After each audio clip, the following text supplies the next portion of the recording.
นำไปเพื่อจะแก้อะไรก็คือแก้คำที่เข้าเก่าตู่ในพระพุทธศาสนานะครับอย่างเช่นบางคนเนี่ยยกเอาธรรมที่เป็นนอกจากพระไตรปิฎกเนี่ยมากล่าวนะครับแล้วก็กล่าวตู่ว่าธรรมเหล่านี้เป็นคำสั่งสอนของพระสัมมาสัมพุทธเจ้านะครับเราก็ต้องมีความรู้ความเข้าใจสามารถที่จะแยกแยะได้ว่า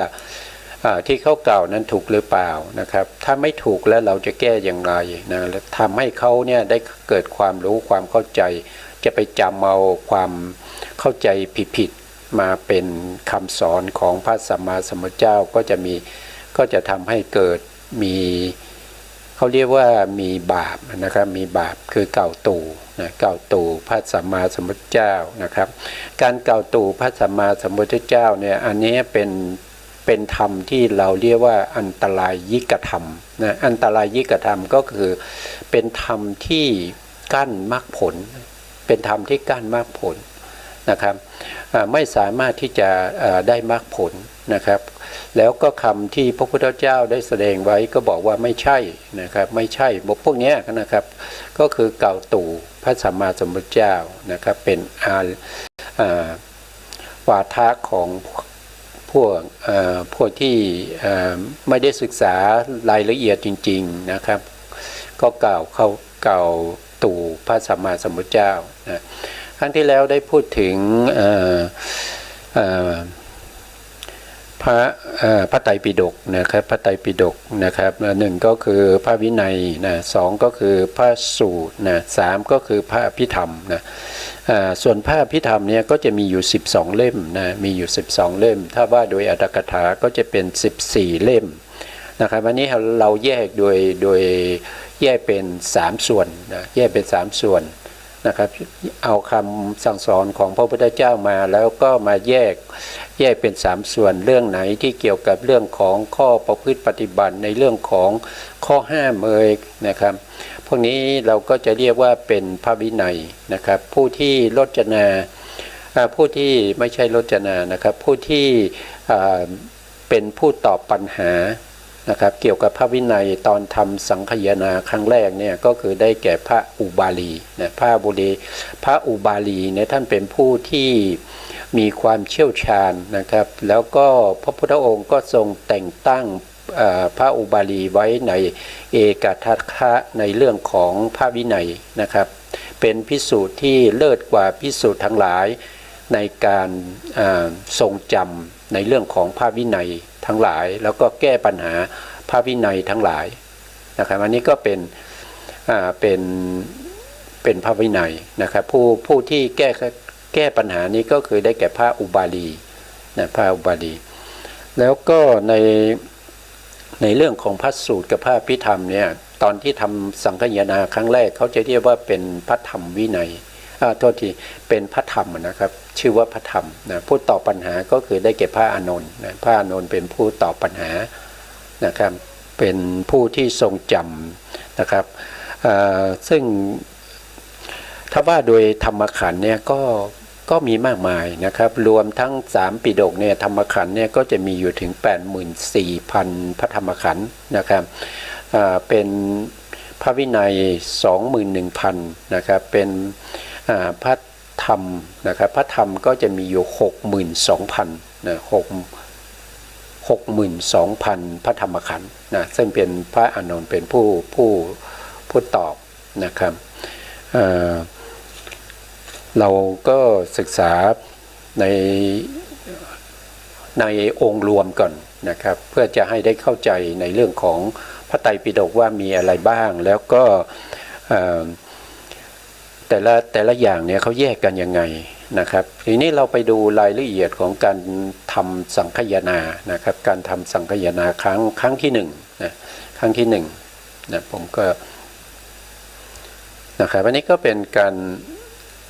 ทำสังคายนานะครับครั้งที่1นะครับการร้อยกองพระธรรมวินัยนะพระธรรมนะครับแล้วก็พระวินัยนะครับช่วงแรกเนี่ยหลังจากที่พระพุทธองค์ทรงปรินิพพานไปแล้ว3 เดือนเนี่ยที่พระมหากัสสปะเนี่ยท่านได้ จัดให้มีการทำสังคายนาเพื่อจะรวบรวมพระธรรมวินัยทั้งหลายเนี่ยให้เป็นหมวดเป็นหมู่นะครับแล้วก็เป็นการแก้ไขปัญหาเรื่องของพระภิกษุบางรูปที่กล่าวจ้วงจาบในพระธรรมวินัยนะครับแล้วก็เพื่อให้พระพุทธศาสนาของเราเนี่ยได้เจริญรุ่งเรืองสถาพรสืบต่อไปนะครับในการทำครั้งนั้นน่ะเป็นการท่องจำนะครับเป็นการจำไม่ได้ลงเป็นลายลักษณ์อักษรนะไม่ได้ลงเป็นตัวหนังสือเป็นอักขระทั้งหลายนะครับเป็นการจำปากต่อปากนะครับคือสมัยพุทธกาลเนี่ยเขาไม่ได้มีการขีดเขียนนะเขาท่องจำนะครับพระพุทธองค์ว่าอย่างไงเขาก็จะท่องจำอย่างนั้นนะบางท่านก็อาจจะมีความสงสัยว่านะครับจะจำได้หรือตั้ง 84,000 พระธรรมขันธ์นะก็ตอบได้ว่าจำได้นะครับเพราะสมัยพุทธกาลเนี่ยเป็นสมัยที่คนมีปัญญานี่มีเยอะนะอายุมนุษย์ว่าโดยอายุกับมนุษย์ก็อยู่ที่100 ปีนะครับถ้าเราศึกษาในเรื่องของผู้ทรงจำในเรื่องของพระไตรปิฎกเนี่ยปัจจุบันนี้นะครับก็ยังมีผู้ที่ทรงจำสามารถที่จะท่องได้นะครับสามารถที่จะแยกแยะได้ว่าอยู่สูตรไหนหน้าไหนนะครับเล่มไหนเป็นพระสูตรหรือพระวินัยนะครับหรือว่าเป็นพระอภิธรรมนะท่านสามารถแยกแยะได้นะครับมีประเทศที่เขาศึกษาแล้วก็ท่องจำอย่างนี้นะครับก็มีที่ประเทศพม่านะครับบุคคลที่สามารถจะจำพระสูตรพระไตรปิฎกได้หมดเลยนะครับปัจจุบันนี้มีอยู่15รูปด้วยกันนะ15รูปด้วยกันนะครับใน15รูปเนี่ยไม่ใช่จะได้มาง่ายๆบางท่านไปสอบถึง20 กว่าปีนะครับอย่างน้อยที่สุดเนี่ยก็สอบ4 ปีนะครับสอบ4 ปีนะครับเพราะว่าท่านจะเปิดสอบปีละครั้งนะ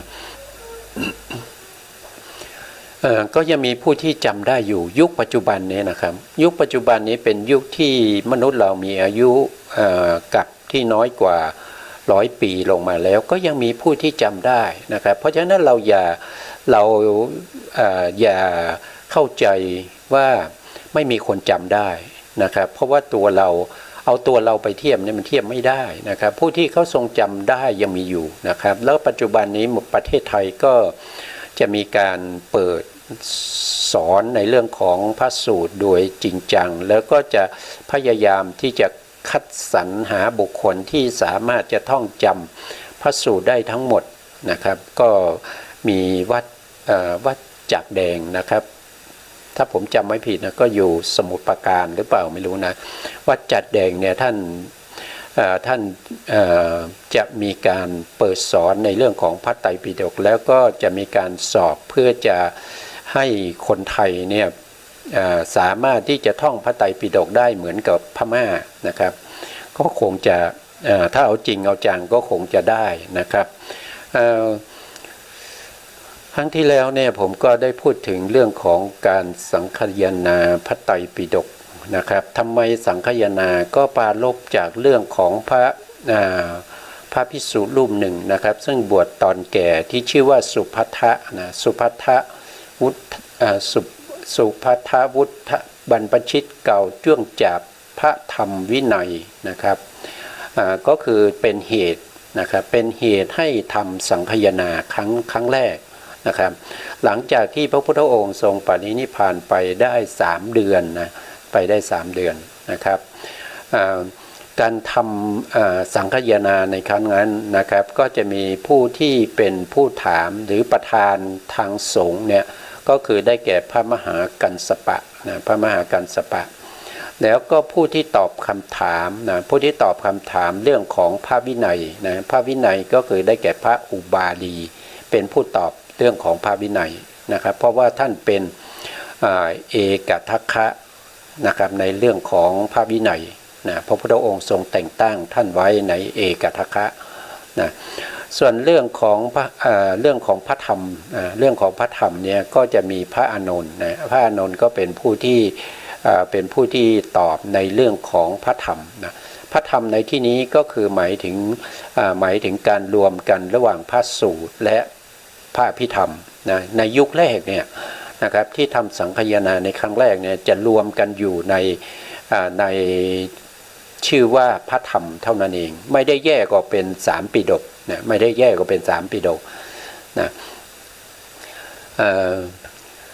แล้วก็มีพระภิกษุสงฆ์นะครับเป็นผู้ร่วมในการทำสังคายนาในครั้งนี้ก็จะมีอยู่500รูปนะ500รูปเนี่ยไม่ใช่เป็นพระภิกษุสงฆ์โดยทั่วไปนะพระภิกษุสงฆ์500รูปเนี่ยเป็นพระภิกษุสงฆ์ที่บวชกับพระพุทธองค์พระพุทธองค์เป็นผู้บวชให้นะเอหิภิกขุนะครับเป็นพระภิกษุสงฆ์ที่พระพุทธองค์บวชให้นะครับแล้วก็เป็นพระภิกษุสงฆ์ที่มีอภิญญา6นะครับมีวิโมกข์8นะครับแล้วก็มีปฏิสัมภิทา4นะครับมีพระภิกษุสงฆ์เหล่านี้เนี่ยเป็นผู้ที่จะมาสวดนะครับรับรองการตอบคำถามของพระอุบาลีแล้วก็พระอานนท์นะครับก็คือวิธีการทำก็คือมีผู้ถามนะครับว่าเรื่องนี้เกิดที่ไหนอย่างไรเมื่อไหร่เนื้อความเป็นอย่างไรนะครับก็จะถามนะครับถ้าเป็นวินัยก็ถามพระอุบาลีถ้าเป็นพระธรรมก็ถามพระอานนท์เมื่อพระอานนท์หรือพระอุบาลีท่านได้ตอบแล้วนะครับตอบแล้วจบแล้วนะพระภิกษุสงฆ์นะครับ500รูปนะ500รูป500องค์เนี่ยนะครับไม่เขาเป็นพระอรหันต์ต้องเป็นองค์นะครับไม่ได้เรียกรูปนะ500องค์เนี่ยก็จะสวดพร้อมกันนะครับก็จะสวดพร้อมกันที่พระอุบาลีกับพระอานนท์ได้ตอบไปแล้วนะครับสวดให้พร้อมกันนะครับให้มีเสียงเหมือนกันให้มีอักขระเหมือนกันไม่แตกไม่แยกนะครับเมื่อครบแล้วเนี่ยก็จะจัดว่าเป็นธรรมขันธ์ที่1นะครับแล้วก็ต่อไปธรรมขันธ์ที่2ที่3ไปเรื่อยๆนะครับไปเรื่อยๆถ้าเกิดว่านะครับบางธรรมขันธ์หรือบางพระสูตรเนี่ยท่านอาจจะยาวมากนะครับอาจจะยาวมากมีเนื้อหาเรื่องราวมากมายนะครับเกี่ยวข้องกับบุคคลมากมายเพราะฉะนั้นเวลาที่จะสวดเนี่ยบางท่านอาจจะสวดผิดพลาดนะครับแม้กระทั่งพระอรหันต์นะพระอรหันต์ที่มีปฏิสัมภิทา4อภิญญา6แล้วก็วิโมกข์8เนี่ยบางครั้งเสียงอักขระนะครับอาจจะผิดพลาดนะครับถ้าข้อนั้นผิดพลาดถ้าข้อนั้นผิดพลาดเนี่ยท่านจะไม่ยกขึ้นสู่พระไตรปิฎกนะท่านก็จะถือว่าตกไปนะครับถือว่าตกไปนะครับตกไปก็ไปกองไว้นะครับไม่ใช่ว่าตกไปแล้วก็เอาทิ้งไม่ใช่นะครับตกไปแล้วก็ไว้ที่1นะครับแล้วก็ทำการสังคายนาพระไตรปิฎกไปอีกเรื่อยๆนะครับเมื่อทำไปเรื่อยๆจนครบทั้งหมดแล้วเนี่ยนะครับจนครบทั้งหมดแล้วนะครับหมดแล้วตอนนี้ที่ทรงจำมาทั้งหมดเนี่ยหมดแล้วนะหลังจากนั้นท่านก็จะมาทำสังคายนาสังคายนาพระไตรปิฎกที่ตกนะครับโดยไม่ได้ยกขึ้นสู่พระบาลีนะไม่ได้ยกขึ้นสู่พระไตรปิฎกนะครับก็จะมาทำเป็นอรรถกถานะครับก็จะมีการทำเหมือนเดิมนะครับเพียงแต่เอาการสวดการอะไรเนี่ยอาจจะไม่เหมือนกันแต่ก็มีกฎเกณฑ์ในการที่ท่านจะทำนะครับว่าอันนี้เป็นอรรถกถานะเป็นการขยายพระบาลีนะครับแล้วก็ในการที่ทำอย่างนี้เนี่ยเราก็ได้รู้และเข้าใจนะครับว่าอรรถกถาเนี่ยมันมีบางส่วนนะครับที่เป็นพุทธพจน์นะครับที่เราเรียกว่าเป็นปักกิณณกเทศนาของพระสัมมาสัมพุทธเจ้านะครับไม่ใช่ว่าอรรถกถานี้จะเป็นของบุคคลอื่นนะครับหรือว่าเป็นบุคคลที่ไม่มีความรู้ความเข้าใจนะครับจริงๆแล้วผู้ที่จะเรียบเรียงอรรถกถาของพระไตรปิฎกเนี่ยก็มาจากพ พระอุบาลีกับพระอานนท์นะครับแล้วก็พระภิกษุสงฆ์500 องค์นี้แหละนะครับที่ท่านทำพระไตรปิฎกสังคายนาพระไตรปิฎกเสร็จแล้วก็มาทำสังคายนาอรรถกถาของพระไตรปิฎกอีกทีหนึ่งนะครับอันนี้เป็นอย่างนี้นะครับนะแล้วก็บุคคลที่เป็นประธานในการอุปถัมภ์นะครับเรียกว่าสานูปถัมภ์นะสานูปถัมภ์เนี่ยก็ได้แก่พระเจ้าอาชาติศัตรูนะครับพระเจ้าอาชาติศัตรูนี้ก็เดิมทีนี้ก็มีความเห็นผิดนะเป็นลูกศิษย์ของพระเทวทัตใหม่ๆนะครับแต่ตอนหลังเนี่ยมีตอนหลังนี้ได้กลับใจนะครับได้กลับใจมาเป็นสัมมาทิฏฐินะครับก็คอยดูแลแล้วก็บำรุงรักษาพระพุทธศาสนามาเป็นอย่างดีนะครับเมื่อก่อนที่จะทำสังคายนาครั้งแรกเนี่ยพระมหากัสสปะนี้ท่านก็เลือกสถานที่นะครับท่านก็เห็นว่าพระเจ้าอาชาติศัตรูเนี่ยเป็นบุคคลที่มีความเลื่อมใสในพระพุทธศาสนาอย่างมั่นคงนะครับท่านจึงให้มีการไปทำสังคายนาที่เมืองราชคฤห์นะครับเมืองราชคฤห์นะครับเป็นเมืองที่พระเจ้าอาชาติศัตรูเนี่ยทรงเป็นกษัตริย์อยู่ตรงนั้นนะครับพระเจ้าอาชาติศัตรูเมื่อได้รับทราบว่าจะมีการทำสังคายนาท่านก็รับเป็นผู้ที่อุปถัมภ์นะครับพระภิกษุทั้ง500 องค์นะครับแล้วก็ในการทำสังคายนาครั้งแรกเนี่ยเขาห้ามนะครับห้ามพระภิกษุสงฆ์ที่นอกจากที่ทำสังคายนา500 รูปนี้แล้วนะนอกนั้นเขาไม่ให้จำพรรษาในเมืองราชคฤห์นะครับให้ไปจำพรรษาที่อื่นนะไม่ให้อยู่ในบริเวณนั้นนะไม่ให้อยู่ในเมืองนั้นนะครับเพราะว่ากลัวพระภิกษุเหล่านั้นจะ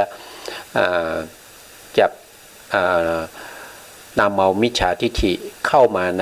ในพระธรรมคำสั่งสอนของพระสัมมาสัมพุทธเจ้านะครับการทำสังคายนาในครั้งแรกเนี่ยก็ใช้เวลาถึง7 เดือนนะครับไม่ถึงปีถึงทำอยู่7 เดือนก็สำเร็จนะทำอยู่7 เดือนนะอันนี้เป็นพระไตรปิฎกนะครับส่วนอรรถกถานี่ไม่ทราบว่าท่านเขาไม่ได้เก็บรายละเอียดไว้นะครับอรรถกถาของพระไตรปิฎกเนี่ยก็ทำต่อจากพระไตรปิฎกหลังจาก7 เดือนไปแล้วนะครับก็คงจะใช้เวลานานอยู่นะครับเพราะว่ามันเป็นเรื่องที่จำยากนะครับเพราะเนื้อหามากแล้วก็เป็นเรื่องที่ยาวนะครับเป็นการอธิบายในเรื่องของพระวินัยกับพระธรรมนะสถานที่ทำนะครับก็คือได้แก่ถ้ำสัตตบรรพตนะสัตตบรรพตเป็นคูหาข้างภูเขาเวภาละนะเวภาละบรรพตเมืองราชคฤห์นะเมืองราชคฤห์ก็เป็นเมืองที่พระเจ้าอาชาติศัตรูปกครองอยู่นะครับอยู่ในรัฐของมคธนะอยู่ในรัฐของมคธนะนี่ก็เป็นการทำสังคายนาครั้งแรกนะครับในแล้วก็อยู่ในประเทศไหนก็คือประเทศอินเดียนะครับประเทศอินเดียนะอันนี้ก็ต่อไปนะครับต่อไปในสไลด์ต่อไปสไลด์ที่2นะครับอันนี้ก็พูดถึงเรื่องของการทำสังคายนาครั้งที่2นะครับอันนี้เป็นครั้งที่2เมื่อตะกี้นี้เป็นครั้งแรกนะครับทำหลังจากพระพุทธองค์ปรินิพพานไปแล้ว3 เดือนนะแต่ครั้งที่2เนี่ยท่านทำเมื่อพศ100นะครับหลังจากพระพุทธองค์ปรินิพพานไปแล้ว100 ปีนะครับก็จะมีการทำสังคายนาในครั้งที่2นะครับเหตุที่ทำให้ต้องมีการเรียบเรียงแล้วก็รวบรวมพระธรรมวินัยนะครับในครั้งที่2เนี่ยก็คือเป็นเรื่องที่พวกภิกษุชาววัชีบุตรนะครับแสดงวัตถุ10 ประการนอกจากพระธรรมวินัยอันนี้มีการปลอมแล้วนะครับมีการปลอมพระธรรมคำสั่งสอนของพระสัมมาสัมพุทธเจ้าแล้วโดยการแสดงวัตถุ10 ประการที่นอกจากพระธรรมวินัย นะครับถ้าเราศึกษาพระธรรมวินัยเนี่ยเราก็จะเห็นว่าเรื่องของวัตถุเนี่ยท่านก็รวบรวมแล้วเนี่ยก็จะเห็นว่ามีอยู่4อย่างนะครับวัตถุเนี่ยวัตถุที่พระพุทธองค์ทรงแสดงนะครับก็มี4อย่างหนึ่งก็คือเขาเรียกว่าวัตถุกรรมนะวัตถุกรรมได้แก่อะไรวัตถุกรรมก็คือได้แก่วัตถุหรือวัสดุนะอันเป็นที่น่าใคร่น่ายินดีน่าพอใจนะครับก็คือได้แก่วิสยรูป7นะจำได้ไหมครับวิสยรูป7นะที่เราเรียนพระอภิธรรมมาก็น่าจะก็จำได้นะครับก็จะมีอะไรก็จะมี1ก็คือรูปารมณ์นะครับรูปารมณ์นะรูปารมณ์นะครับ2ก็คือสัทธารมณ์ก็คือเสียงนะครับ3ก็คือคันธารมณ์ก็คือได้แก่กลิ่น4คือรัสสารมณ์ก็คือได้แก่รส5ก็คือโพธพารมณ์โพธพารมณ์เนี่ยก็จะมีอยู่3อย่างใช่ไหมครับอย่างปัทวีโพธพารมณ์เรื่องการกระทบแล้วรู้ถึงความแข็งความอ่อนนะครับ2ก็คือเตโชโพธพารมณ์เมื่อกระทบแล้วก็รู้สึกถึงความเย็นความร้อนแล้วก็3ก็คือวายโยโพธพารมณ์นะครับก็คือเมื่อกระทบแล้วก็รู้สึกถึงความหย่อนความตึงนะครับรวมกันแล้วก็จะเป็นอยู่7นะ7นี้เราเรียกว่าเป็นวิสยรูป7นะครับอันนี้เป็นกรรมคุณนะเป็นกรรมคุณเพราะฉะนั้นสิ่งพวกนี้เราจะเรียกว่าเป็นวัตถุกรรมนะเป็นวัตถุกรรมเพราะว่ากรรมนะครับคือความยินดีพอใจในเรื่องของกรรมคุณอารมณ์ทั้งหลายนะครับติดใจพอใจนะในวัตถุเหล่านี้เราเรียกว่าเป็นวัตถุกรรมนะอันนี้เป็นวัตถุอันดับที่1ที่มีในพระพุทธศาสนานะครับอันที่2ก็คือวัตถุรูปนะวัตถุรูปก็คือถ้าใครศึกษาพระอภิธรรมนะครับในช่วงวันจันทร์ถึงวันศุกร์ในเวลาประมาณ18 นาฬิกาถึง19 นาฬิกาเนี่ยเรากำลังศึกษาอยู่ในเรื่องของวัตถุรูปนะวัตถุรูปก็จะมีอยู่6อย่างนะครับก็จะมีจักขุวัตถุนะจักขุวัตถุก็เป็นที่อาศัยเกิดของจักขุวิญญาณนะครับ2ก็คือโสตวัตถุนะโสตวัตถุก็เป็นที่อาศัยเกิดของโสตวิญญาณนะ3ก็คือคานวัตถุเป็นที่อาศัยเกิดของคานวิญญาณนะครับ4ก็คือชิวหาวัตถุเป็นที่อาศัยเกิดของชิวหาวิญญาณนะครับ5ก็คือได้แก่กายวัตถุเป็นที่อาศัยเกิดของโพกายวิญญาณนะครับ6ก็คือได้แก่หัตถยรูปนะหัตถยรูปหรือหัตถยวัตถุนะครับอันนี้ก็เป็นวัตถุที่6ในเรื่องของวัตถุรูปนะวัตถุรูปเราได้วัตถุไปแล้ว2ในพระพุทธศาสนานะครับได้วัตถุไปแล้ว2นะวัตถุที่3เราจะเรียกว่าเป็นวัตถุธรรมนะวัตถุธรรมก็คือหมายถึงอะไรก็คือหมายถึงสภาวะธรรม72ประการด้วยกันนะครับเราดูนะครับตรงนี้ก็จะครบนะครับในแผนภูมิเนี่ยก็จะครบในเรื่องของทั้งที่เป็นวัตถุกรรมนะวัตถุรูปนะครับวัตถุกรรมก็คือได้แก่วิสยรูป7นะครับวิสยรูป7ก็จะอยู่ตรงนี้นะวิสยรูป7นะครับตรงนี้นะวิสยรูป7ก็คือพวกนี้นะพวกนี้มีรูปารมณ์สัทธารมณ์คันธารมณ์รัสสารมณ์แล้วก็โพธพารมณ์พวกนี้เป็นเขาเรียกว่าเป็นวัตถุกรรมนะครับเป็นวัตถุกรรมเพราะอยู่ในกามภูมินะครับเป็นไปส่วนมากในกามภูมินะแล้วก็วัตถุรูปนะวัตถุรูปก็คือเป็นที่อาศัยเกิดของจิตและเจตสิกนะครับก็ได้แก่อะไรก็คือได้แก่จักขุวัตถุก็จะเป็นตัวนี้เป็นประสาทนะครับเป็นตัวจักขุประสาทโสตประสาทก็คือโสตวัตถุคานประสาทก็คือคานวัตถุชิวหาประสาทก็คือชิวหาวัตถุกายประสาทก็คือกายวัตถุแล้วก็มีหัตถยวัตถุอีกดวงหนึ่งนะครับอันนี้เราเรียกว่าเป็นวัตถุรูปนะวัตถุรูป ส่วนวัตถุธรรมในข้อที่3วัตถุธรรมเนี่ยก็คือได้แก่สภาวะธรรม72ประการนะครับก็คือได้แก่จิตหนึ่งนะจิตทั้งหมดเนี่ยมีอยู่89หรือ121แต่สภาวะของจิตทั้งหมดเนี่ย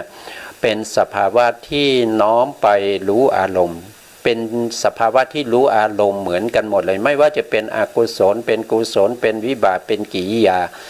เขาก็จะรู้อารมณ์อย่างเดียวนะครับโดยที่เรียกว่าอารัมมณวิชานนะลักขณังนะครับเขามีสภาวะอย่างเดียวคือรู้อารมณ์เหมือนกันหมดเพราะฉะนั้นจัดเข้าในวัตถุธรรมได้เพียงข้อเดียวนะครับก็คือจิตหนึ่งนะครับส่วนเจตสิกเนี่ยมีอยู่52นะเจตสิก52เนี่ยเจตสิกแต่ละดวงเขาก็จะมีสภาวะของตัวเองนะครับของตัวเองไม่ปะปนกันไม่เหมือนกันนะครับไม่เหมือนกันอย่างเช่นผัสสะเนี่ยเป็นสภาวะธรรม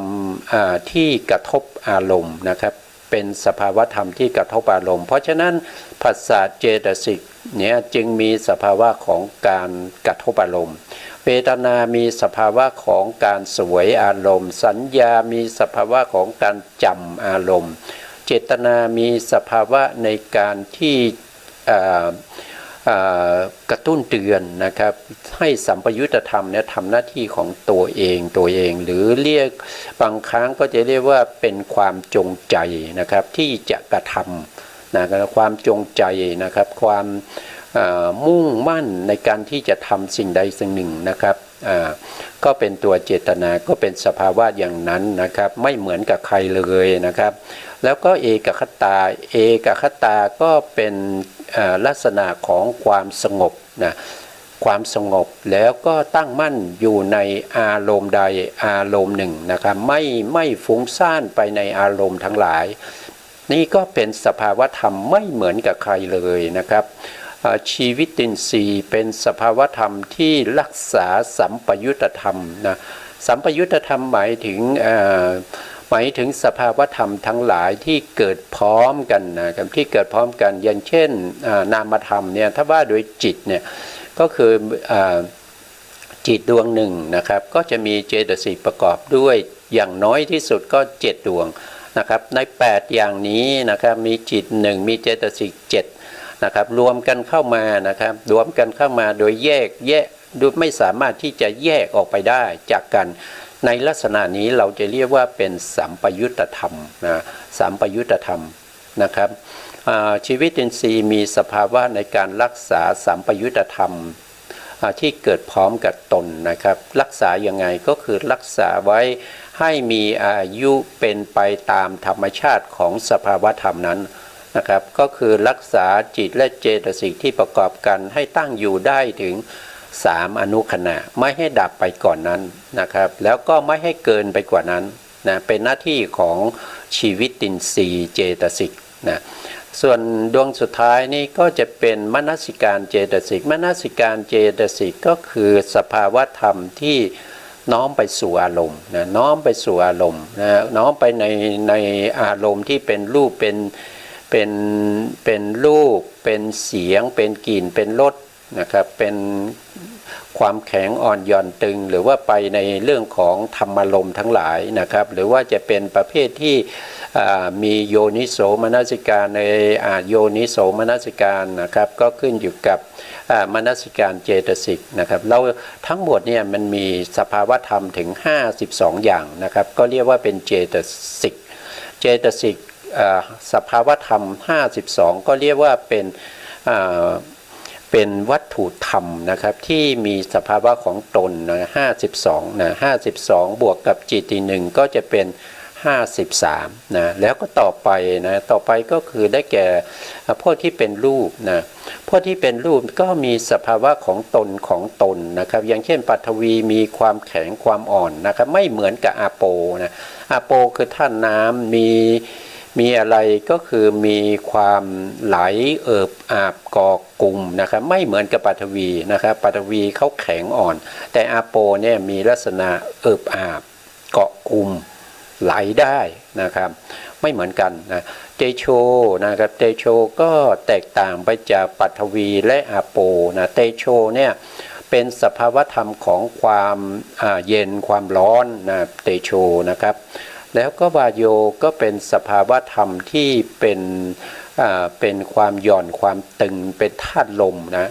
เราเห็นแล้วเนี่ยเราจะรู้สึกได้ทันทีว่าสภาวธรรมพวกนี้มันไม่ซ้ำกันเลยนะที่ไม่ซ้ำกันเลยแล้วก็ในรูปเนี่ยก็จะแบบเอาเฉพาะนิพพานรูป18นะนิพพานรูป18นะครับก็คือมาถึงตรงที่เป็นอาหารนะอาหารนี่แปลว่าเป็นสภาวธรรมที่นำมาซึ่งธรรมอื่นๆนะครับอย่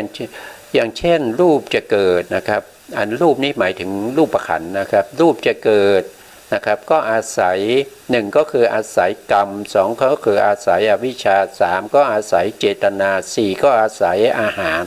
นะครับตัวอาหารนี่เป็นตัวที่นำมาซึ่งอะไรซึ่งจักขูวิญญาณอย่างเงี้ยนำมาซึ่งจักขูวิญญาณนะครับอย่างนี้เขาเรียกว่าเป็นการนำมานะครับนำมาซึ่งสภาวธรรมทั้งหลายเขามีลักษณะของตนนะครับก็จะมาสิ้นสุดที่อาหารและรูปนะก็จะพวกนี้ก็จะเป็นนิพพานรูปมีอยู่18รูปนะมีสภาวะของตัวเองนะครับส่วนนิพพานรูป10เนี่ยไม่มีสภาวะของตัวเองนะครับอย่างเช่นปริเฉทรูปเนี่ยเป็นรูปที่เกิดขึ้นได้ต่อเมื่อรูปกลาบนะรูปกลาบก็คือนิพพานรูป18พวกนี้ที่รวมกันเป็นกลุ่มเป็นก้อนเป็นมัดเนี่ยนะครับมาต่อชนกันนะมาต่อชนกันเวลาต่อชนกันเนี่ยมันจะมีรอยต่อนั้นก็คือปริเฉทรูปนะปริเฉทรูปเพราะฉะนั้นปริเฉทรูปจะมีไม่มีขึ้นอยู่กับรูปที่เป็นนิพพานรูปแล้วก็เป็นกลาบนิพพานรูปที่รวมกันเป็นกลาบแล้วก็มาต่อชนกันนะครับต่อชนกันตรง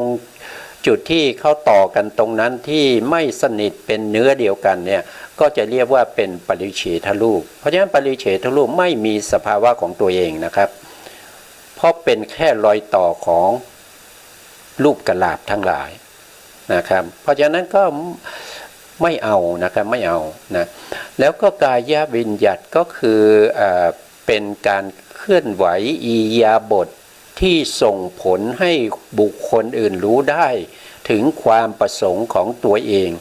นะครับของตัวเองว่าตัวเองต้องการอะไรอย่างเช่นยกมือขึ้นและกวักมืออย่างเนี้ย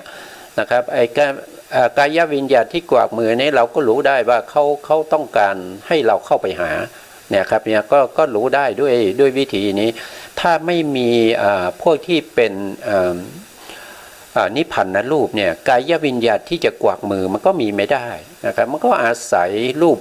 ต่างๆนะครับที่เป็นกลาบเป็นกรรมชรูปเป็นจิตตชรูปเป็นอุตุอาหารพวกนี้ที่รวมกันเป็นกลาบแล้วถึงจะกวักมือได้เพราะฉะนั้นกายวิญญาณวจีวิญญาณพวกนี้ก็ไม่มีสภาวะของตัวเองเป็นแต่สภาวะของนิพพานรูปเท่านั้นเองนะครับไม่ว่าละหุตตามุทุตากัมมัญญตานะครับหรือว่าอุปัจจยะก็คือลักษณะอาการของการเกิดขึ้นครั้งแรกของรูปกลาบนะครับรูปกลาบที่เกิดครั้งแรกนั้นเรียกว่าเป็นอุปัจจยะนะเป็นลักษณะอาการนะครับเขาไม่มีสภาวะของตัวเองแต่ถ้ารูปที่เป็นรูปกลาบไม่เกิดขึ้นอุปัจจยะมันมีไม่ได้หรอกนะครับอุปัจจยะมีไม่ได้อุปัจจยะมีได้ต่อเมื่อมีรูปกลาบนั้นเกิดขึ้นนะครับในการเกิดขึ้นครั้งแรกเรียกว่าอุปัจจยะในการเกิดขึ้นครั้งหลังๆเรียกว่าสันตตินะครับแล้วก็ไปจนถึงรูปนั้นควรจะเกิดเท่าไหร่นะสันตติก็จะสิ้นสุดตรงนั้นนะส่วนรูปที่ต่อไปตั้งอยู่ต่อไปก็เรียกว่าเป็นชลตานะชลตาก็คือความแก่ของนิพพานรูปนั่นเองนะครับแล้วก็อนิจจตาก็คือความดับไปความสลายไปความดับความหมดไปนะครับของนิพพานรูปนะเพราะฉะนั้นก็จะได้สภาวะธรรมที่เป็นวัตถุธรรมนะครับในรูปเนี่ยมีอยู่แค่18นะก็18บวกกับ53นะ53ก็คือเจตสิก52แล้วก็จิตอีกหนึ่งรวมกันแล้วก็จะเป็นอยู่72ประการนะครับ72ประการด้วยกันนะครับอันนี้เรียกว่าเป็นวัตถุธรรมนะวัตถุธรรมนอกจากนั้นยังมีนิพพานอีกหนึ่งนะนิพพานก็มีสภาวะของตัวเองนะนิพพาน มีสภาวะที่เป็นสันติลักขณังนะสภาวะลักษณะเป็นสันติลักขณังสงบจากรูปนามขันธ์ห้าพ้นไปจากรูปนามขันธ์ห้าทั้งหลายนะครับก็จะเป็นสภาวะธรรมที่เป็นเราเรียกว่าเป็นวัตถุธรรมอันดับที่73นะเพราะฉะนั้นวัตถุธรรมในพระพุทธศาสนาก็จะมีอยู่73ประการนะครับอันนี้เรียกว่าเป็นวัตถุธรรมนะต่อไปก็จะเป็นบุญกิริยาวัตถุ10เนี่ยอย่างนี้นะครับแล้วในพระพุทธศาสนาเรามีนะครับบุญกิริยาวัตถุ10นะครับก็มีอะไรบ้างนะครับก็จะมีหนึ่งก็คือเรื่องของทานนะครับก็เรียกว่าทานน้ำใหม่นะครับก็เป็นบุญที่สำเร็จได้ด้วยการให้ทานอย่างเงี้ยนะสองก็คือศีลใหม่นะศีลใหม่ก็คือทำที่สำเร็จได้ด้วยการรักษาศีลนะสามก็คือภาวนาใหม่นะภาวนาใหม่ก็คือการเจริญสมถะก็คือสมาธินะการเจริญสมาธิบ้างเจริญวิปัสสนาบ้างนะครับที่เกี่ยวกับเรื่องของการภาวนานะครับภาวนาก็คือการทำให้เจริญยิ่งขึ้นไปนะครับให้มั่นคงนะมั่นคงตั้งมั่นนะในถ้าเป็นสมาธิหรือสมถะก็ตั้งมั่นแล้วก็สงบอยู่ในอารมณ์ใดอารมณ์หนึ่งนะครับส่วนถ้าเป็นวิปัสสนาก็จะตั้งมั่นอยู่ในอารมณ์ที่เป็นรูปกับเป็นนามนะครับแล้วก็จนกว่าเราจะเห็นรูปนามนั้นเป็นอนิจจังทุกขังอนัตตานะครับแล้วก็เห็นว่ามันมีโทษมันน่าเบื่อมันเป็นสิ่งที่น่าขยะแขยงนะครับเป็นสิ่งที่ไม่สวยไม่งามนะครับเป็นสิ่งที่เป็นทุกข์นะครับเป็นทุกข์เป็นอนิจจังเป็นอนัตตาพวกนี้ก็มาจากการเจริญในเรื่องของวิปัสสนาก็อยู่ในข้อที่3ก็คือภาวนาใหม่นะแล้วก็ข้อที่4ก็คืออปัจจัยใหม่นะครับก็คือการประพฤติอ่อมน้อมนะครับต่อผู้ใหญ่นะครับต่อบุคคลที่ควรอ่อมน้อมนะแล้วก็เคารพผู้ที่ควรเคารพนะครับแล้วก็เจริญด้วยเขาเรียกว่าคุณวุฒินะครับอันนี้ก็เป็นการอ่อมน้อมต่อผู้ใหญ่นะครับอ่อมน้อมถ่อมตนนะครับไม่เย่อหยิ่งจองหองนะไม่ยกธงนะครับอันนี้เป็นข้อที่4ข้อที่5ก็คือได้แก่เวยาวัจจะใหม่นะเวยาวัจจะใหม่ก็คือการช่วยเหลือการงานที่เป็นกุศลนะเป็นกุศลไม่ว่าจะเป็นการงานที่เป็นของทางพระพุทธศาสนาหรือว่าเป็นการงานทางโลกนะครับที่ช่วยเหลือเขานะครับช่วยเหลือเขาเมื่อเห็นคนเขาทำงานแล้วก็จำเป็นที่เราต้องช่วยนะครับอย่างเช่นเขากำลังยกของหรือถือของมามากมายอย่างเงี้ยเราก็เข้าไปช่วยในการที่จะช่วยยกช่วยถือนะ6ก็คือปฏิทานน้ำใหม่ปฏิทานน้ำใหม่ก็คือการอุทิศกุศลที่เราได้ทำแล้วให้แก่ผู้อื่นนะครับให้แก่สรรพสัตว์ทั้งหลายหลังจากที่เราไหว้พระสวดมนต์ทำวัดเย็นนั่งสมาธิเราก็มีการอุทิศส่วนบุญส่วนกุศลให้แก่สรรพสัตว์ทั้งหลายอย่างนี้นะครับก็เรียกว่าเป็นปฏิทานน้ำใหม่นะปัตตานุโมทนานะครับอันที่7คือปัตตานุโมทนาก็คือการที่เราได้เห็นนะเขาทำคุณงามความดีเขาช่วยเหลือผู้อื่นเราก็จะต้องมีความยินดีนะครับแล้วก็อนุโมทนาในบุญกุศลที่เขาทำนะครับหรือว่าเขาข้อนี้ก็คือเขาจะอุทิศให้เราหรือไม่ก็ไม่เป็นไรนะครับเราเห็นเราก็มีจิตใจพลอยยินดีกับเขาในการที่ทำบุญทำกุศลอย่างนี้นะครับข้อที่8ก็คือธรรมสวนะก็คือการฟังธรรมนะครับตามกาลเวลานะครับสมัยพุทธกาลเนี่ยพระอริยเจ้าทั้งหลายก็เป็นบุคคลที่ ชอบในการฟังธรรมนะครับบางท่านก็ฟังธรรมตลอดคืนนะครับอย่างพระพุทธองค์ก็ยังชอบในการที่จะฟังธรรมนะมีอยู่ครั้งหนึ่งนะภิกษุกำลังแสดงธรรมอยู่พระพุทธองค์เดินผ่านไปเมื่อเห็นภิกษุกำลังแสดงธรรมอยู่พระพุทธองค์ก็จะยืนนิ่งนะครับฟังธรรมที่ภิกษุนั้นกำลังแสดงอยู่อย่างนี้เป็นต้นนะข้อที่9ก็คือได้แก่ธรรมเทศนาใหม่นะธรรมเทศนาใหม่ก็คือแบ่งปันนะครับแบ่งปันความรู้ความเข้าใจของตัวเองนะครับด้วยการแสดงธรรมให้ผู้อื่นฟังอย่างนี้ก็เป็นบุญกิริยาวัตถุ10นะเป็นบุญกิริยาวัตถุข้อที่9นะครับส่วนข้อที่10ก็ได้แก่ทิฏฐุชุกรรมทิฏฐุชุกรรมนี้ก็คือเป็นการที่เราปรับความรู้ความเข้าใจของเราให้ตรงตามความเป็นจริงนะให้ตรงตามความเป็นจริงโดยเฉพาะปัญญาขั้นที่1ในเรื่องของกัมมสกตาปัญญาเนี่ยเราจะต้องมีนะครับต้องเชื่อในเรื่องของกรรมและผลของกรรมนะครับอันนี้ต้องเป็นสัมมาทิฏฐินะต้องเป็นสัมมาทิฏฐินะสัมมาทิฏฐิก็จะมีอยู่ทั้งหมดเท่าไหร่ทั้งหมดในบางในก็บอกว่ามีอยู่4นะครับบางครั้งเราก็จะเห็นว่ามี5นะครับก็จะมีอะไรบ้างหนึ่งก็คือเรื่องของกัมมสกตาสัมมาทิฏฐินะครับก็คือข้อนี้แหละนะก็คือเชื่อในเรื่องของกรรมและผลของกรรมอันที่2ก็คือปัญญาที่เกี่ยวกับเรื่องของการทำสมถะนะครับปัญญาในฌานเนี่ยนะก็เรียกว่าเป็นปัญญาเหมือนกันนะปัญญาในฌานนะครับข้อที่3ปัญญาในวิปัสสนาข้อที่4ปัญญาในมรรคเนี่ยข้อที่5ก็คือปัญญาในผลนะครับบางครั้งเนี่ยเราอาจจะได้ยินอีกว่าปัญญาในปัจเจเวคขณญาณนะครับก็คือขณะที่กำลังพิจารณาในเรื่องของฌานนะครับพิจารณาในเรื่องของฌานพิจารณาในเรื่องของมรรคพิจารณาในเรื่องของผลพระนิพพานอะไรพวกนี้นะครับก็จัดอยู่ในทิฏฐิชุกกรรมนะครับก็จะมีอยู่ว่าโดยวัตถุนะครับก็เป็นบุญกิริยาวัตถุก็ครบแล้วนะครับในพระพุทธศาสนาของเราเนี่ยจะมีวัตถุนะครับเท่าที่ศึกษามาเนี่ยก็จะมีอยู่4อย่างนะครับตามรายละเอียดที่ได้กล่าวไปนะทวนอีกทีนะครับก็จะมี1ก็คือวัตถุกามนะวัตถุกามก็คือได้แก่วิสยรูป7นะครับที่เป็นหน้ายินดีน่าใคร่น่าพอใจน่าติดใจน่าพูดถึงนะอันนั้นเป็นวัตถุกามนะครับวัตถุที่2ก็คือวัตถุรูปนะวัตถุรูปก็ที่เกี่ยวกับจักขูวัตถุอย่างเงี้ยนะครับเป็นที่อาศัยเกิดของจักขูวิญญาณอย่างนี้เป็นต้นนะรูปที่3ก็เรียกว่าเป็นวัตถุธรรมนะวัตถุธรรมก็จะมีอยู่ทั้งหมด72ประการนะครับแล้วก็ข้อที่4ก็คือบุญกิริยาวัตถุก็คือ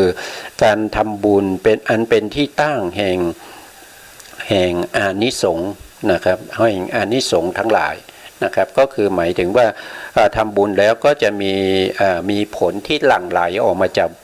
การทำบุญนั้นเรียกว่าบุญกิริยาวัตถุ10นะครับแต่ในสมัยที่หลังจากที่พระพุทธองค์ทรงปรินิพพานไปแล้ว100ปีเนี่ยก็มีพระภิกษุที่เป็นชาววัดชีบุตรเนี่ยนะครับแสดงวัตถุ10ประการนะครับนอกไปจากพระธรรมวินัยนะนอกไปจากพระธรรมวินัยนะครับเพราะฉะนั้นจำเป็นที่จะต้องทำสังคายนาอีกครั้งหนึ่งเพื่อจะปราบนะครับปราบอะไรปราบพวกที่เป็นกล่าววาจาที่จ้วงจับพระธรรมนะครับพระพุทธองค์ไม่ได้แสดงไว้นะครับท่านก็เอามาแสดงว่าเป็นของพระพุทธองค์ในวัตถุนะวัตถุ10ประการนี้นะครับนะเท่าที่เราศึกษาในพระไตรปิฎกก็มีแค่4นะครับไม่ถึง10นะไม่ถึง10นะ10นี้ก็คือนอกเหนือไปจากที่ผมได้กล่าวมาแล้วนะครับก็คือมีวัตถุกามวัตถุรูปวัตถุธรรมแล้วก็บุญกิริยาวัตถุ10นะครับบุญกิริยาวัตถุ10นะครับเพราะฉะนั้นจำเป็นที่จะต้องทำสังคายนาโดยการท่องจำนะครับเพื่อจะป้องกันนะครับผู้ที่มากล่าวจ้วงจับแล้วก็มาทำให้พระพุทธศาสนาเกิดความเศร้าหมองนะครับเกิดการปะปนของ คำกล่าวของพวกมิจฉาทิฐิทั้งหลายนะครับก็จำเป็นที่จะต้องทำนะในการทำครั้งนั้นก็จะมีประธานก็มีผู้ถามนะผู้ถามก็คือได้แก่พระเลวตะนะพระเลวตะแต่เลวตะที่นี้ไม่ได้หมายถึงเลวตะในสมัยพุทธกาลนะครับคนละรูปคนละองค์กันนะครับผู้ที่ตอบก็คือได้แก่พระสัพพสัพพกามีนะพระสัพพกามีเป็นผู้ตอบนะประธานในการทำก็ได้แก่พระยะสกากันทกะบุตรนะนี่ก็คือเป็นประธาน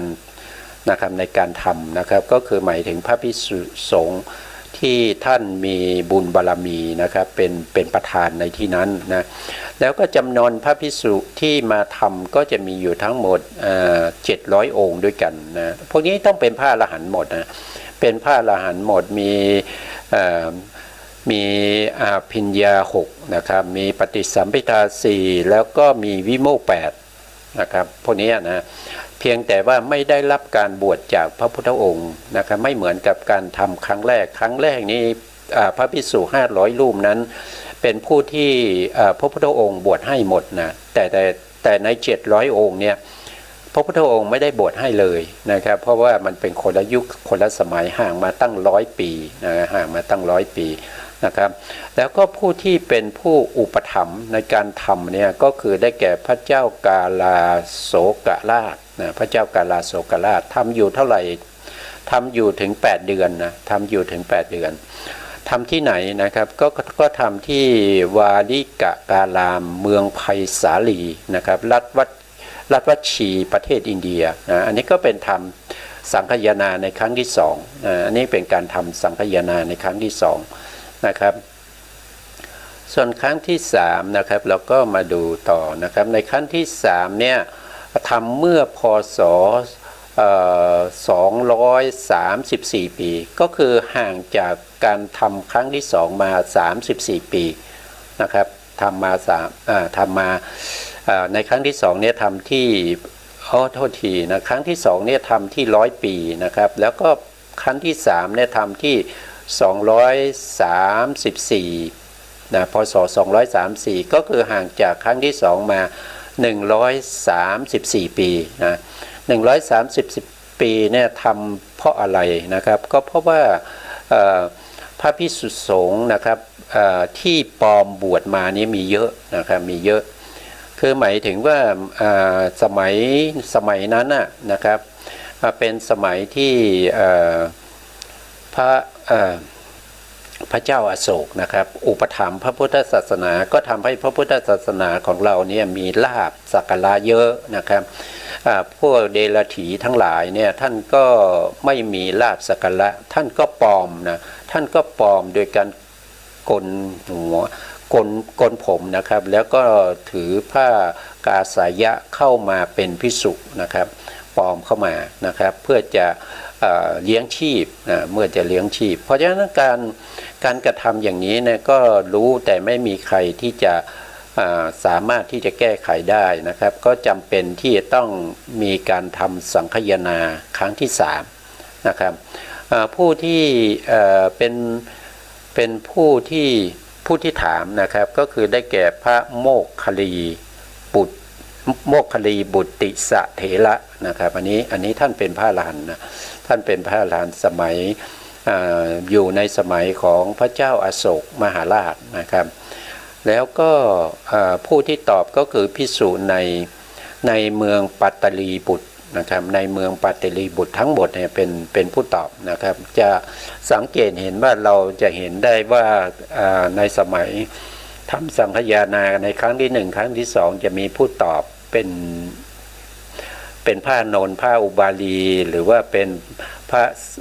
สัพพกามีนะครับแต่ครั้งนี้เนี่ยพระภิกษุที่อยู่ในเมืองปัตตลีบุตรที่อยู่ในที่ทำสังฆยนาเป็นผู้ตอบแล้วก็พระโมคคัลลีปุตตะเถระเนี่ยท่านเป็นประธานในการทำนะครับแล้วพระภิกษุสงฆ์ที่มาทำร่วมกันก็จะมีอยู่ทั้งหมด 1,000 องค์นะ 1,000 องค์แล้วก็พระ พระเจ้าอโศกมหาราชเนี่ยท่านเป็นผู้ที่อุปถัมภ์นะอุปถัมภ์ดูแลในการทำสังฆยนาทำอยู่ทั้งหมด9 เดือนนะทำอยู่ทั้งหมด9 เดือนจึงเสร็จนะทำอยู่ที่วัดอโศการามเมืองปาตดีบุตรนะ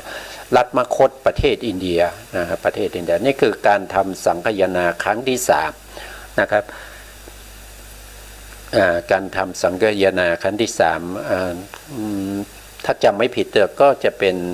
ครั้งนี้นะครับที่มีการบันทึกลงในแผ่นทองนะบันทึกลงในแผ่นทองนะครับครั้งที่3เนี่ยนะต่อไปนะครับต่อ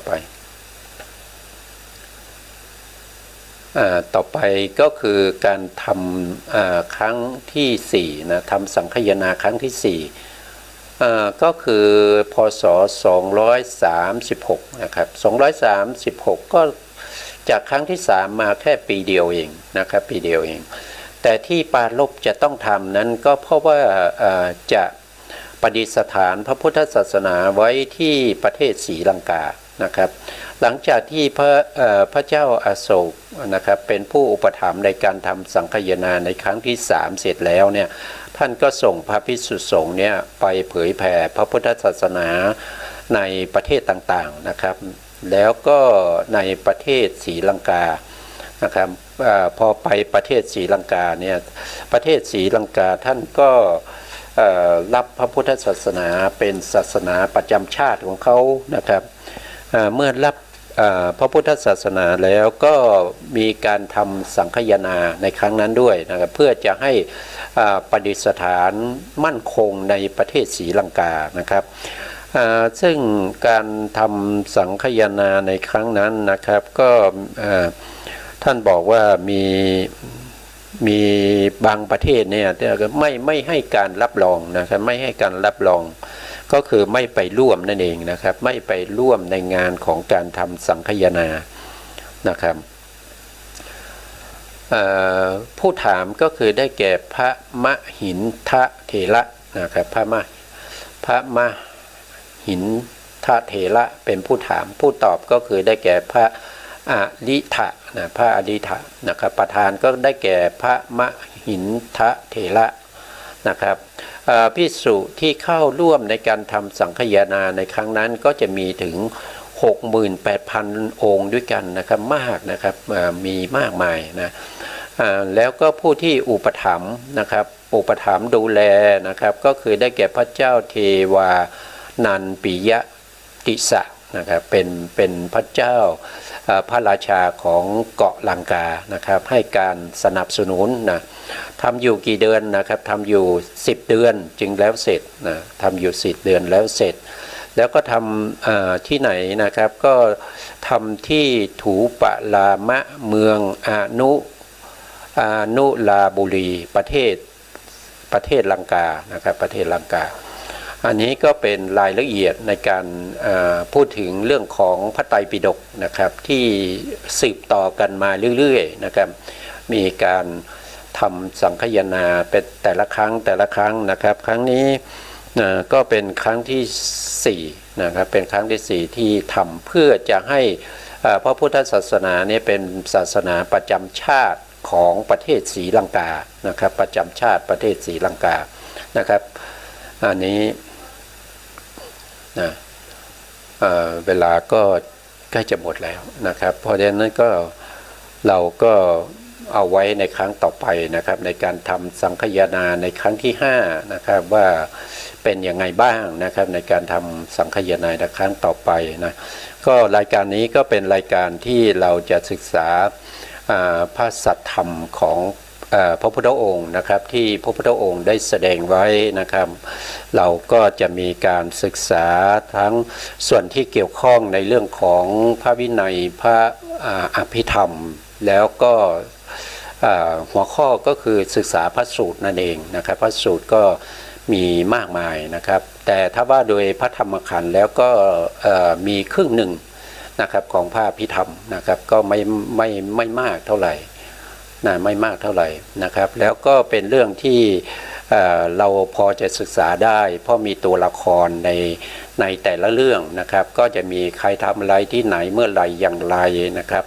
แล้วพระพุทธองค์ แสดงธรรมนี้ที่ไหนอย่างไรนะครับอันนี้ก็เป็นจุดมุ่งหมายที่เราจะศึกษานะครับเพราะว่าเราศึกษาพระอภิธรรมเนี่ยมันก็เป็นแต่เนื้ออย่างเดียวมันไม่มีเขาเรียกว่าไม่ยังไงอ่ะ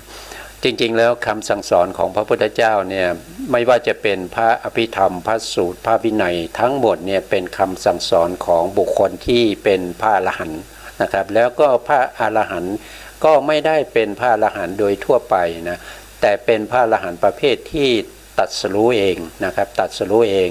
นะครับเป็นผู้ที่มีพระมหากรุณาธิคุณอันยิ่งใหญ่นะครับไม่มีใครที่จะเปรียบเสมอกับพระพุทธองค์ได้แล้วนะ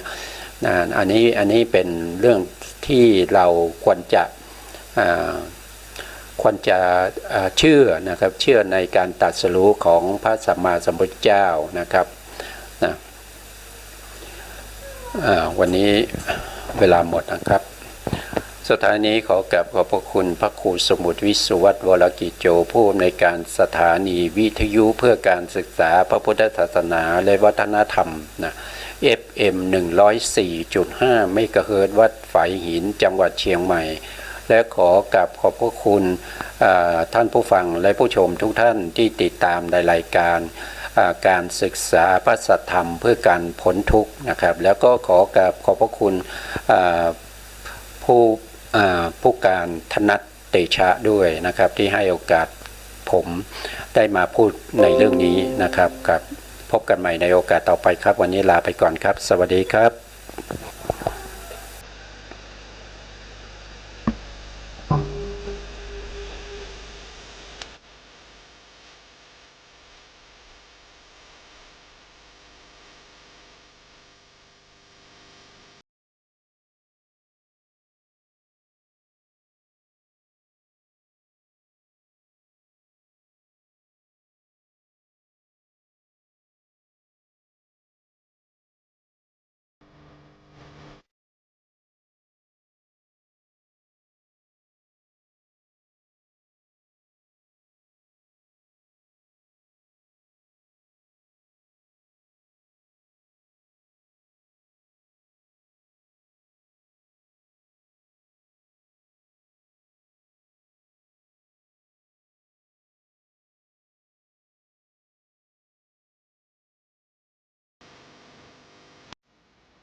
ขอความเจริญในธรรม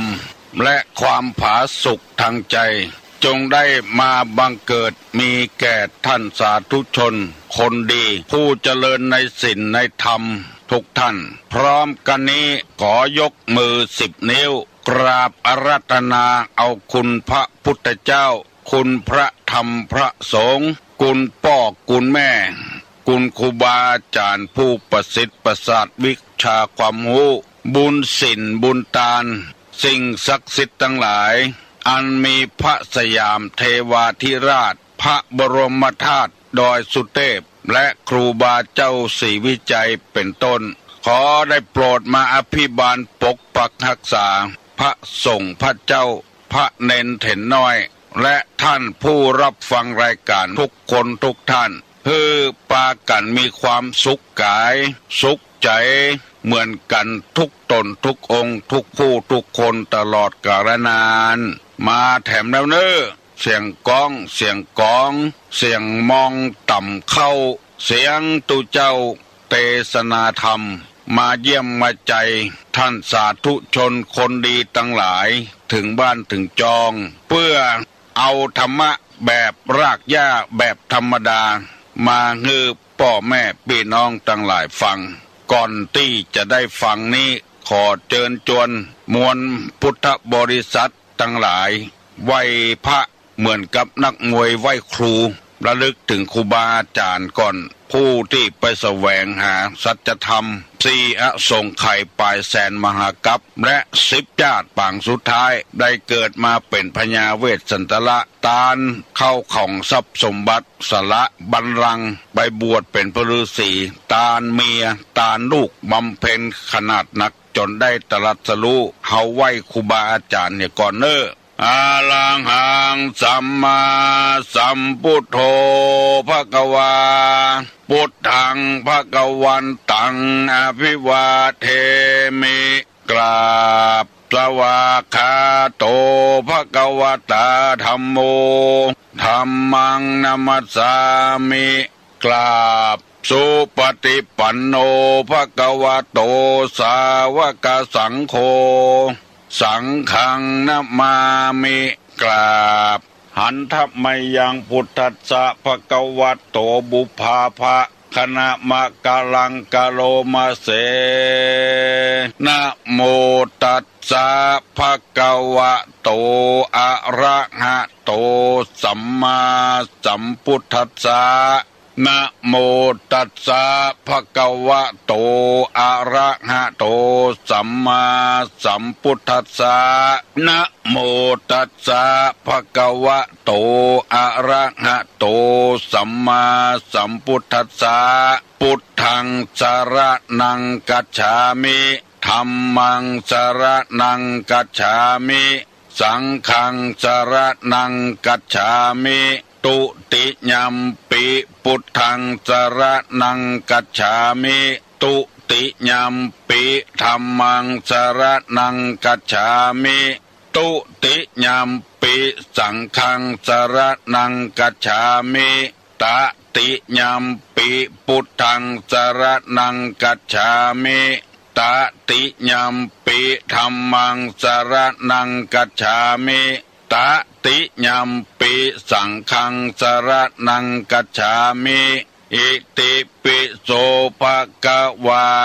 อะระหังสัมมาสัมพุทโธวิชชาจรณะสัมปันโนสุขโตโลกาวิทูอนุตตโลปุริสาธรรมสารถิสัทธาเทวมนุษสานังพุทโธภควาติสวากขาโตภควตาธัมโมสันติติโกอากาลิโกเอหิปัสสิโกโอปนะยิโกปัจจัตตังเวทิตโพวินยูหิติสุปฏิปันโนภควโตสาวกสังโฆอุจุปฏิปันโน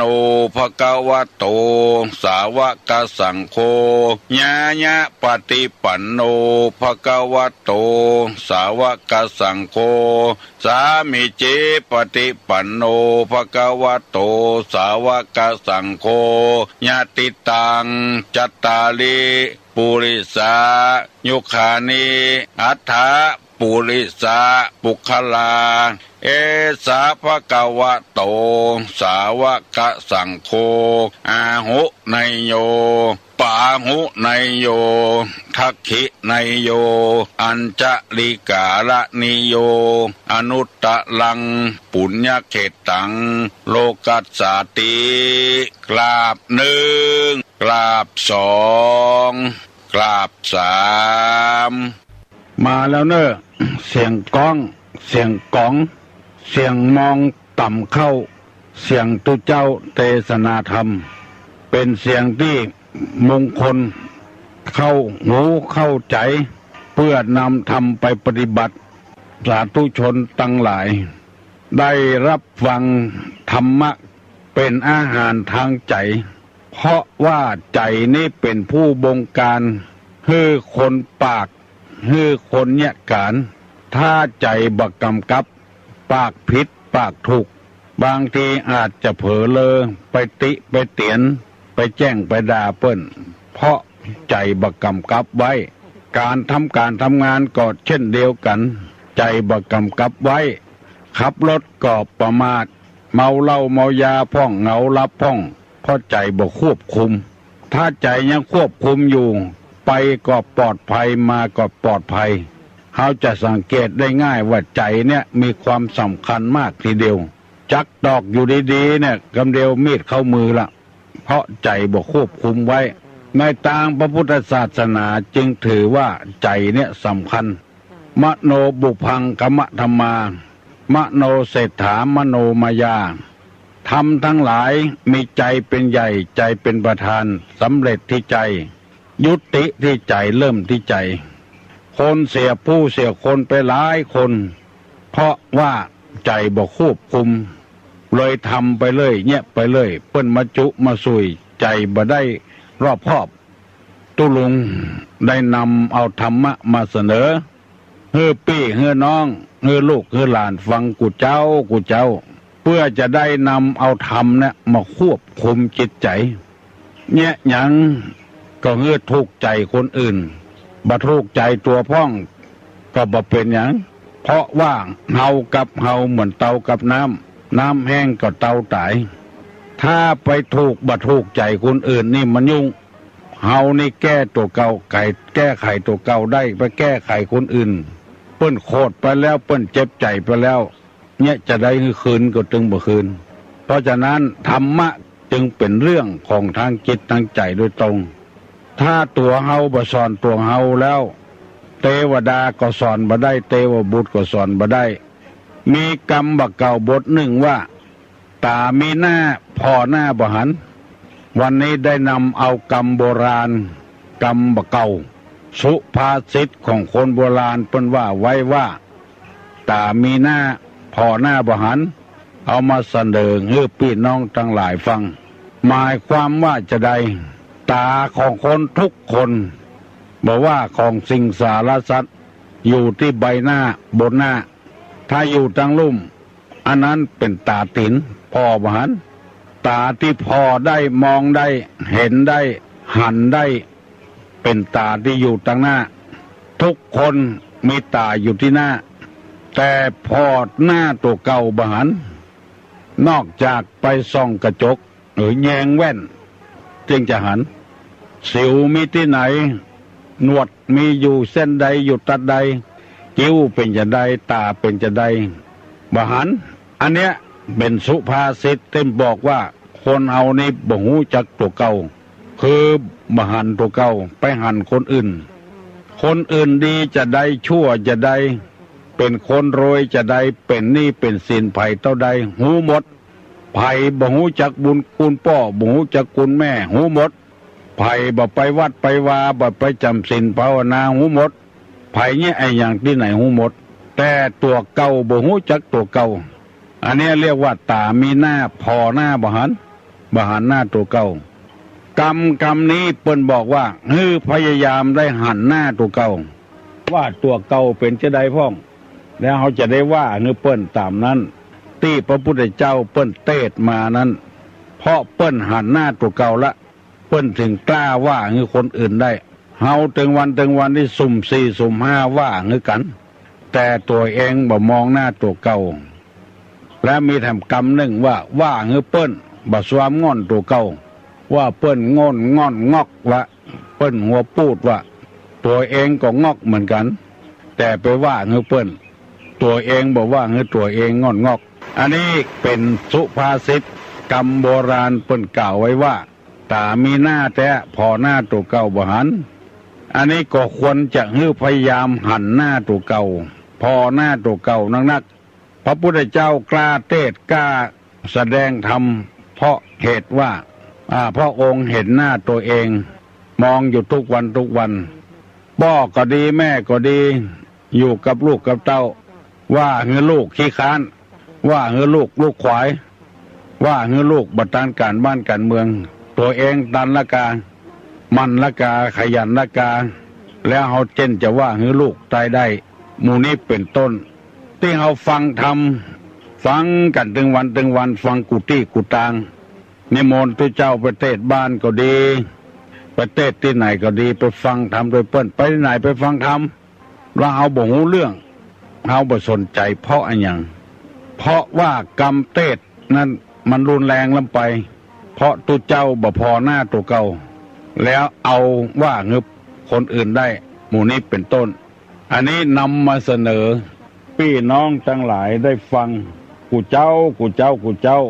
ภัยไปฟังเบื่อฟังก้ายฟังนายเตเนอยิ่งฟังเท่าใดยิ่งมีความสุขเท่านั้นในธรรมนี้เพิ่นบอกว่าอธิกัลยาณังมัชเชกัลยาณังปริโยสานะกัลยาณังไพเราะตึงเบื้องต้นตึงท่ามกลางและตึงที่สุดปริโยสานะกัลยาณังงามถึงเบื้องต้นในท่ามกลางที่สุดธรรมะนี่บ่ใช่ว่าเมื่อหนุ่มงามเมื่อเฒ่าบ่งามบ่ใช่อย่างนั้นแต่ธรรมะนี่งามไพเราะเบื้องต้นท่ามกลางและที่สุดม่วนไปตึงวันที่ตุรงกล่าวมาอย่างนี้เพราะเหตุว่ามีคนเข้าใจเรื่องธรรมะแล้วโทรมาหาตุลุงว่ายิ่งฟังก็ยิ่งมีความเข้าใจตุลุงก็อนุโมทนาตัวเองคนที่ฟังตัวเข้าใจตัวอย่างน้อยที่สุดวันนี้เขาก็หูตัวเขาแล้วว่าตามีที่หน้าเขาแล้วเขาพอหน้าตัวเก่าบ่หันแล้วเขาจึงว่าออกไปว่าแล้วก็พิษกันเถียงกันวันนี้จะได้นำเอาธรรมะมาเสนอพี่น้องทั้งหลายลักษณะของคนที่บ่เป็นที่ฮัก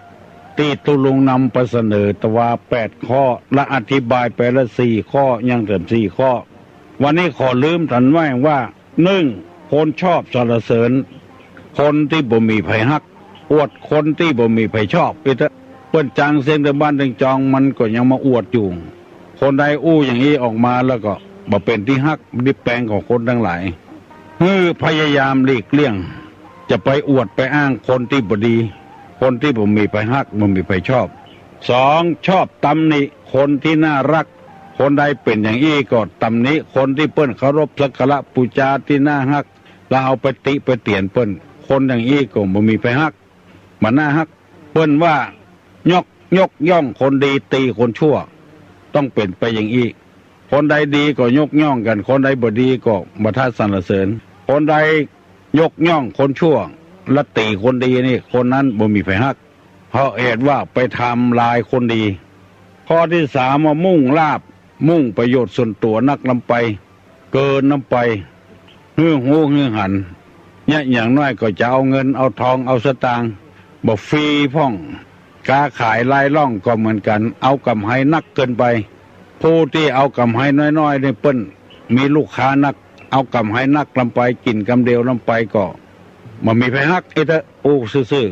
อันนี้เรียกว่ามุ่งหาลาภข้อ4มุ่งสักการะเเปิ้นมาดำหัวดำเก้าตัวเก่าเปิ้นได้มายกย่องตัวเก่ามุ่งสักการะเปิ้นเคารพสักการะตัวเก่าเองเพราะตัวเองตามีหน้าพอหน้าบ่หันอยู่แล้วอันนี้ก็บ่มีไผฮักไผแปลงตัวใดต่อไปนี้จะได้อธิบายถึง4 ข้อที่5ว่าไม่มีความละอายทำบาปหน้าซื่อโกงหน้าซื่อ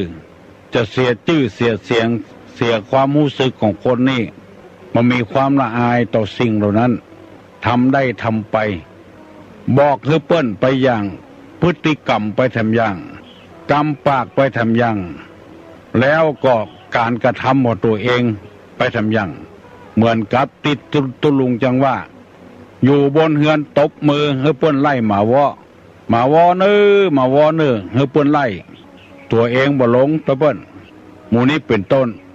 อันนี้เป็นตัวอย่างที่หันง่ายๆว่าบ่มีความละอายเฮาตบมือตัวเฮาก็ต้องไล่ตัวกันตายก็ตายด้วยกันเจ็บก็เจ็บด้วยกัน อันนี้ตัวบ่เจ็บบ่ตายฮือหมาวอคบคนอื่นจำเปิ้นเนี้ยแล้วตัวบ่เนี้ยบ่มีความละอายตัวเก่าพองูว่าตัวเป็นเจ้าคนนายคนแล้วแต่งตัวเสียบ่าเงี้ยการด้วยกันหมู่นี้เป็นต้นคนเขาจะต้องมีความละอายแก่ใจ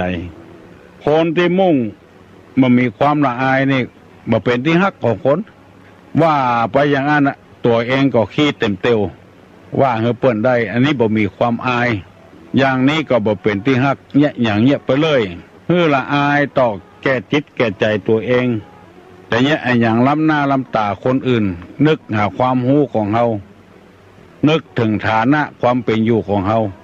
คนที่บ่มีความละอายเนี่ยคนนั้นน่ะจังตกกล่มตกจมหันเปิ้นขี่รถเครื่องก็ให้ขี่รถเครื่องเปิ้นบ่มีเงินซื้อเป็นลักของเปิ้นอันเนี้ยบ่มีความละอายจะติดคอกติดขังก็จะเสียเงินเสียทองก็บ่มีความละอายแก่ใจเฮาบ่มีเฮาก็บ่ใจเฮามีเมื่อใดเฮาก็ใจเมื่ออันไปกู้ไปยืมของเปิ้นดอกเบี้ยออกสดเหมือนเข้ามาเข้าดอกเบี้ยก็บ่ได้ใจต้นทุนก็บ่ได้ใจเปิ้นเอาดอกเบี้ยมาทบเป็นต้นทุนทำยืมหมู่เปิ้นหมื่นจะต้องเสียดอกเบี้ยในระยะหมื่นนะได้เสีย 2,000 ปีหนึ่ง 2,000ก็บ่ฮื้อหมื่นก็บ่ฮื้อเปิ้นเอา 2,000นั้นมาเป็นต้นทำคิดเปอะปอกหางหมูบ่ละอายแก่ใจข้อที่6บ่มีความเก่งกลัวต่อบาปกลัวต่อโทษกลัวต่อเวรกลัวกรรมมันจะมาสนองเมื่อรุนมีความอายแล้วก็บ่มีความอายแล้วบ่มีความกลัวซะยังกลัวติดข้อกลัวติดขังกลัวเปิ้นเล่าหัวกลัวเสียชื่อกลัวเสียเสียงกลัวเสียปี้กลัวเสียน้องคนใดที่บ่กลัวอย่างอื่นก็บ่เป็นที่น่าฮักมาว่าสองหน้าไผอย่างไผเนี้ยไปเลยที่คนจังวิพากษ์วิจารณ์กันเพราะว่าบ่มีความกลัวนั่นเองกำลังสวดมนต์อยู่จักเอามือถือเข้ามาอะโหลอันเนี้ยบ่มีความกลัวบ่มีความอายให้พี่น้อง10ชาวชาวบ้านกำลังจะทำมงคลอยู่สวดมนต์ให้เปิ้นหลายอย่างด้วยกันเคยมีชาวบ้านมาเอามาเล่าให้ฟังวิพากษ์วิจารณ์กันเถอะปั่นปอนอยู่แต่คนที่ฮับปอนก็ตั้งอกตั้งใจแต่ไปฮับโทรศัพท์เพียปล่อยให้คนที่จะเอาปอนน่ะเก้ออยู่หั่นน่ะไว้บ่ได้อันนี้คือบ่มีความกลัวไผติไผเตียนบ่มีความอายว่าตัวเป็นเพศอะไรหยังหมู่นี้เป็นต้นบางเตื้อก็ของหมู่นี้มันเรื่องของไผของมันคือความกลัวคนเดียวอายคนเดียวมีความอายมีความกลัวแล้วก็เป็นที่น่าฮักเน้อจะนั่งจะอยู่อย่างใดจะได้พอก่อนตัวอายุนักแต่พรรษาน้อยก็คือมีความกลัวต่อบาปต่อกรรมตัวอายุนักแต่ฐานะความเป็นอยู่น้อยก็คืออยู่ไปตามน้ำทำไปตามตัวอันนี้นำมาเสนอให้ลูกให้หลานให้พี่ให้น้องทั้งหลายฟังว่าคนที่บ่น่าฮักเนี่ยมันเป็นอย่างนี้อยู่บ่ได้เปิ้นก็บ่ฮักละเปิ้นหันนิสัยใจคอละกำอู้กำจ่านี่มากลัวไผส่องหน้าคนหลายอู้เสียงดังเกินไปหมู่นี้ก็บ่เก่งบ่กลัวไผส่องหน้าตุเจ้าพนายกาคนแต่คนว่าเพิ่นมากาหมู่เนี้ยคือมีนิสัยบ่ดัดนิสัยตัวเก่าบ่น่าฮักเป็นพ่อค้านาขายเป็นข้าราชการบ้านเมืองเป็นตุเจ้าพนายเป็นพ่อเป็นแม่ก็ตามจะต้องมีความละอายตัวเก่าลูกขวายหัวลูกจะลูกขวายตัวก็พยายามลูกเจ้าลูกจะบ่ได้เห็นแบบพ่อแม่คิจิประหยัดทำเมื่อลูกเมื่อเต้าได้หันแยกการแยกงานก็ทำเมื่อลูกเมื่อเต้าได้หันสอนลูกไปในตัวคนนี่มันสอนง่ายมันพัฒนาสมองมันขึ้นแถมมาเหมือนกับอย่างอื่นเขาเอาละครลิงมาเล่นสอนมันจะได้มันก็ได้แต่อันน่ะมันไม่ได้แม่ไปแถม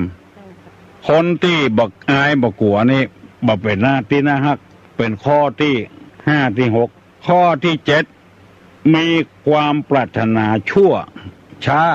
มีความต้องการมีความปรารถนาได้ต่างที่ชั่วช้าลามกจดเป็ดในต่างที่บดีบดักที่เปิ้นว่ามองคนในแง่ให้ว่าอีเถอะเพื่อเปิ้นอ้วยอย่างมาขี้อย่าง หมดเนี่ยมองคนในแง่ให้บ่น่าฮักคนอย่างนี้หน้าจังขี้หยังสู้ของข้าบ่ได้อย่าอวดตัวเก่ามีความปรารถนาในทางชั่วช้าทำลายคนอื่นและยกย่องตัวเก่าขึ้นสู้ของข้าบ่ได้หมู่เนี้ยขอฝากขอฝังไว้กับลูกกับหลานกับพี่กับน้องผู้รับฟังรายการกูเจ้าแล้วเขาจะได้แก้ไขนิสัยและอุปนิสัยของเขาที่นอนเนื่องอยู่ในจิตในใจนอนในอ่องออย่าไปหันปากสวกอย่าไปอวดตัวดีอย่าไปคุยเจ้าหมู่อย่าไปอยู่บ่ได้อย่าไปขายของฝากหมู่นี้เป็นกรรมโบราณโบราณหมดมีแถมข้อนึงเป็นข้อสุดท้ายมีความเห็นผิดหันอย่างบ่ถูกต้องสักอย่างนอกจากมีความปรารถนาที่ชั่วช้าแล้วก็มีความหันผิดมาหันถูกต้องโดยเปิ้นจะเนี่ยอย่างทำอย่างแกล้งเปิ้นอันนี้ก็บ่น่าฮัก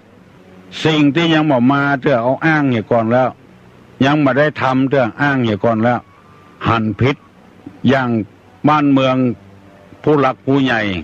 พิษหัวกันถึงวันนี่ก็เพราะว่าหันพิษเบิ้นยังบัดตันได้เงี้ยเต้อเบิ้นเสนอโครงการมาเอาไปเห็นแล้วเอาตังที่ผิดไปเห็นแล้วบาทดลองเนี่ยก่อนมาฮื้อเปิ้นได้เงี้ยอย่างสิอย่างคัดเปิ้นง้างเปิ้นต้องพิจารณาเนี่ยก่อนแล้วเอาก้อยคัดก้อยง้างไปในนับคัดนับง้างปีนี้จะแปลงปล่อยหลวงน้องเดือน8น้องเดือน8นี่ก็ดีเนี่ยฟ้าฝนก็ยังมีเตื้อมันจะมีเดือน9เดือน10โอ้มันฮ้อนปล่อยหลวงปซาละเปิ้นมีเดือน5เดือน6เปิ้นเอามาแปลงเดือน8ไปตันไปอย่าได้ว่าอย่าได้หมู่เฮาสตางค์ก็เขียมเนาะอันเนี้ยบ่น่าฮักซะหน่อยคนอย่างอีกมันบ่ใช่ว่าเฮาคนเดียวลงแปลงคนถึงบ้านตกลงกันถ้าเปิ้นเฮาคนเดียวเนี่ยนี่ก็น่าจะแกล้งก็เปิ้นบ่ใช่เฮาคนเดียวเอาทั้งหมู่เนี่ยฟ้อนก็ฟ้อนด้วยกันล้ำก็ล้ำด้วยกันเอาไม้มาแปลงปลาล้ำเนาะแปลงผามเนาะเอาแบบโบราณนะเนี่ยไปเอาไม้ที่หันที่นี่โอ้ไม้บ่เดียวมันเข็มไปหาที่ไหนเอาเต็นท์ดีกว่าเนาะว่าย้ายหมู่เฮาเนี่ยหันพิษไปเห็นแล้วกรรมว่าเอาไม้มาแปลงถึงแปลงเสานี่มันสามัคคีกันพร้อมเพียงเอียงหน้ากันกลางเต็นท์มัน2 คน 3 คนเนี่ยแต่แปลงปลาล้ำแปลงผามแบบโบราณมันคนทั้งบ้านโน่จะได้เจ้ยกันมีความสามัคคีพร้อมเพียงเอียงหน้ากันยังมีแถมอยู่เนอะเรื่องคนบ่น่าเป็นที่น่าฮักนี่นะมีทำร้ายมีทำอยู่วันพวกตุลงจะนำมาเสนอให้พี่น้องทั้งหลายฟังพอลืมทำกรรมเนอะ1ชอบสรรเสริญ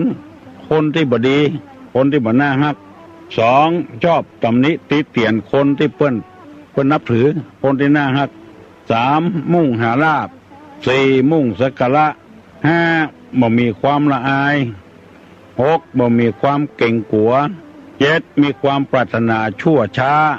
8มีความหันผิดถึงหมดกันเนี่ย8ข้อเนี่ย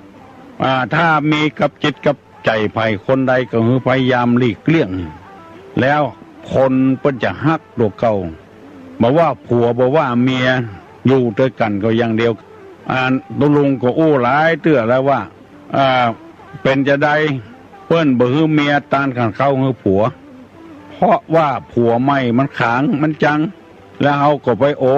ผัวเก่าที่มันตายไปแล้วเนี่ยอย่างเก่ามาอ้างผัวใหม่มันโคตรเนี่ยหมู่นี้เป็นต้นไปยกย่องกันนำมาเสนอยังมีแถมนักอยู่ไผ่ไปฟังเบื่อฟังนายฟังก่ายตุลุงเด้อก่ายเมื่อใดนายเมื่อใดก็บอกให้ตุลุงมาแล้วยังมีแถมอยู่วันพวกจะนำมาเสนอว่าโดยเรื่องของคนที่บ่มีไผฮักมันจะซ้ำกันพ่องเป็นต้นว่ามุ่งหาลาภมุ่งสักการะนี่มันจะซ้ำกันแต่มีแถมไม่ว่ามุ่งมีชื่อเสียงแล้วก็บ่ฮู้จักการเวลาบ่ฮู้จักประมาณบอกว่ามีความบ่สะอาดแล้วก็อู้นักแล้วก็ข้อสุดท้ายว่าชอบช่วยชอบบริชอบด่าชอบบริพาทเปื้อนร่วมพรหมจรรย์เปื้อนที่ทำบุญทำทานเนี่ยด้วยกันวันพวกตุลุงจะนำมาเสนอเพื่อพี่น้องทั้งหลายได้สดับได้ฟัง แล้วแก้ไขนิสัยอุปนิสัยตัวเก่าเมื่อได้อยู่กับร่วมกันมันมีความสุขบานหวานใจเมื่อได้อยู่กันมีความสุขบานหวานใจคือดัดนิสัยตัวเก่าเพราะว่าตามีหน้าแต่พอหน้าบ่หันตามีที่หน้าเฮาแต่มันพอหน้าตัวเก่าบ่หันที่ตุลุงนำมาเสนอนี่ก็คือส่องแว่นส่องกระจกเพื่อหันหน้าตัวเก่าแล้วเฮาจะได้เป็นอย่างอี้ได้สบายใจจะไปมีอคติอย่างกับตุลุงก็มีอคติอย่างกับไผนำมาเสนอพระธรรมพระวินัยคำสอนในทางพุทธศาสนา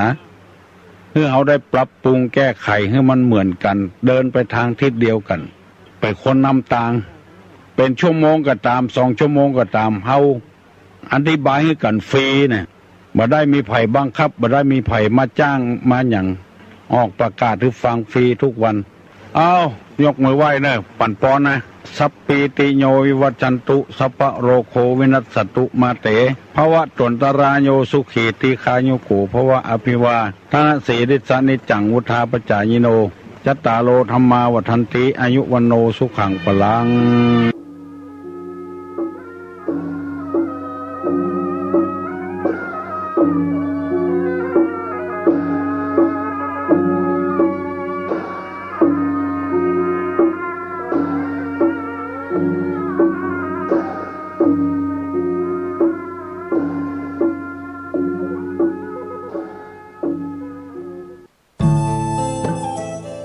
ท่านกำลังติดตามรับฟังสถานีวิทยุกระจายเสียงพระพุทธศาสนาแห่งชาติและสังคม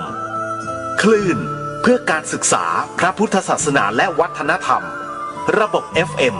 104.5 เมกะเฮิรตซ์รายการต่อไปเป็นรายการสปะสาระล้านนาดำเนินรายการโดยพ่อหนานไกรสอน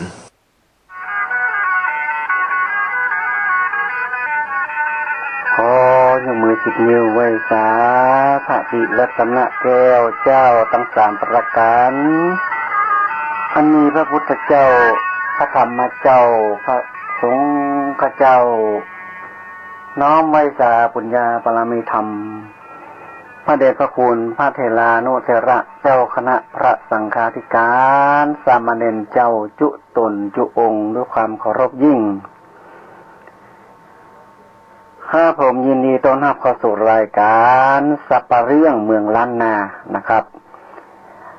ดำเนินรายการโดยพ่อหนานไกรสอนนะปมกถายกวัดนะครับได้นำเอาเรื่องราวจาริตที่ท้อยเรื่องของ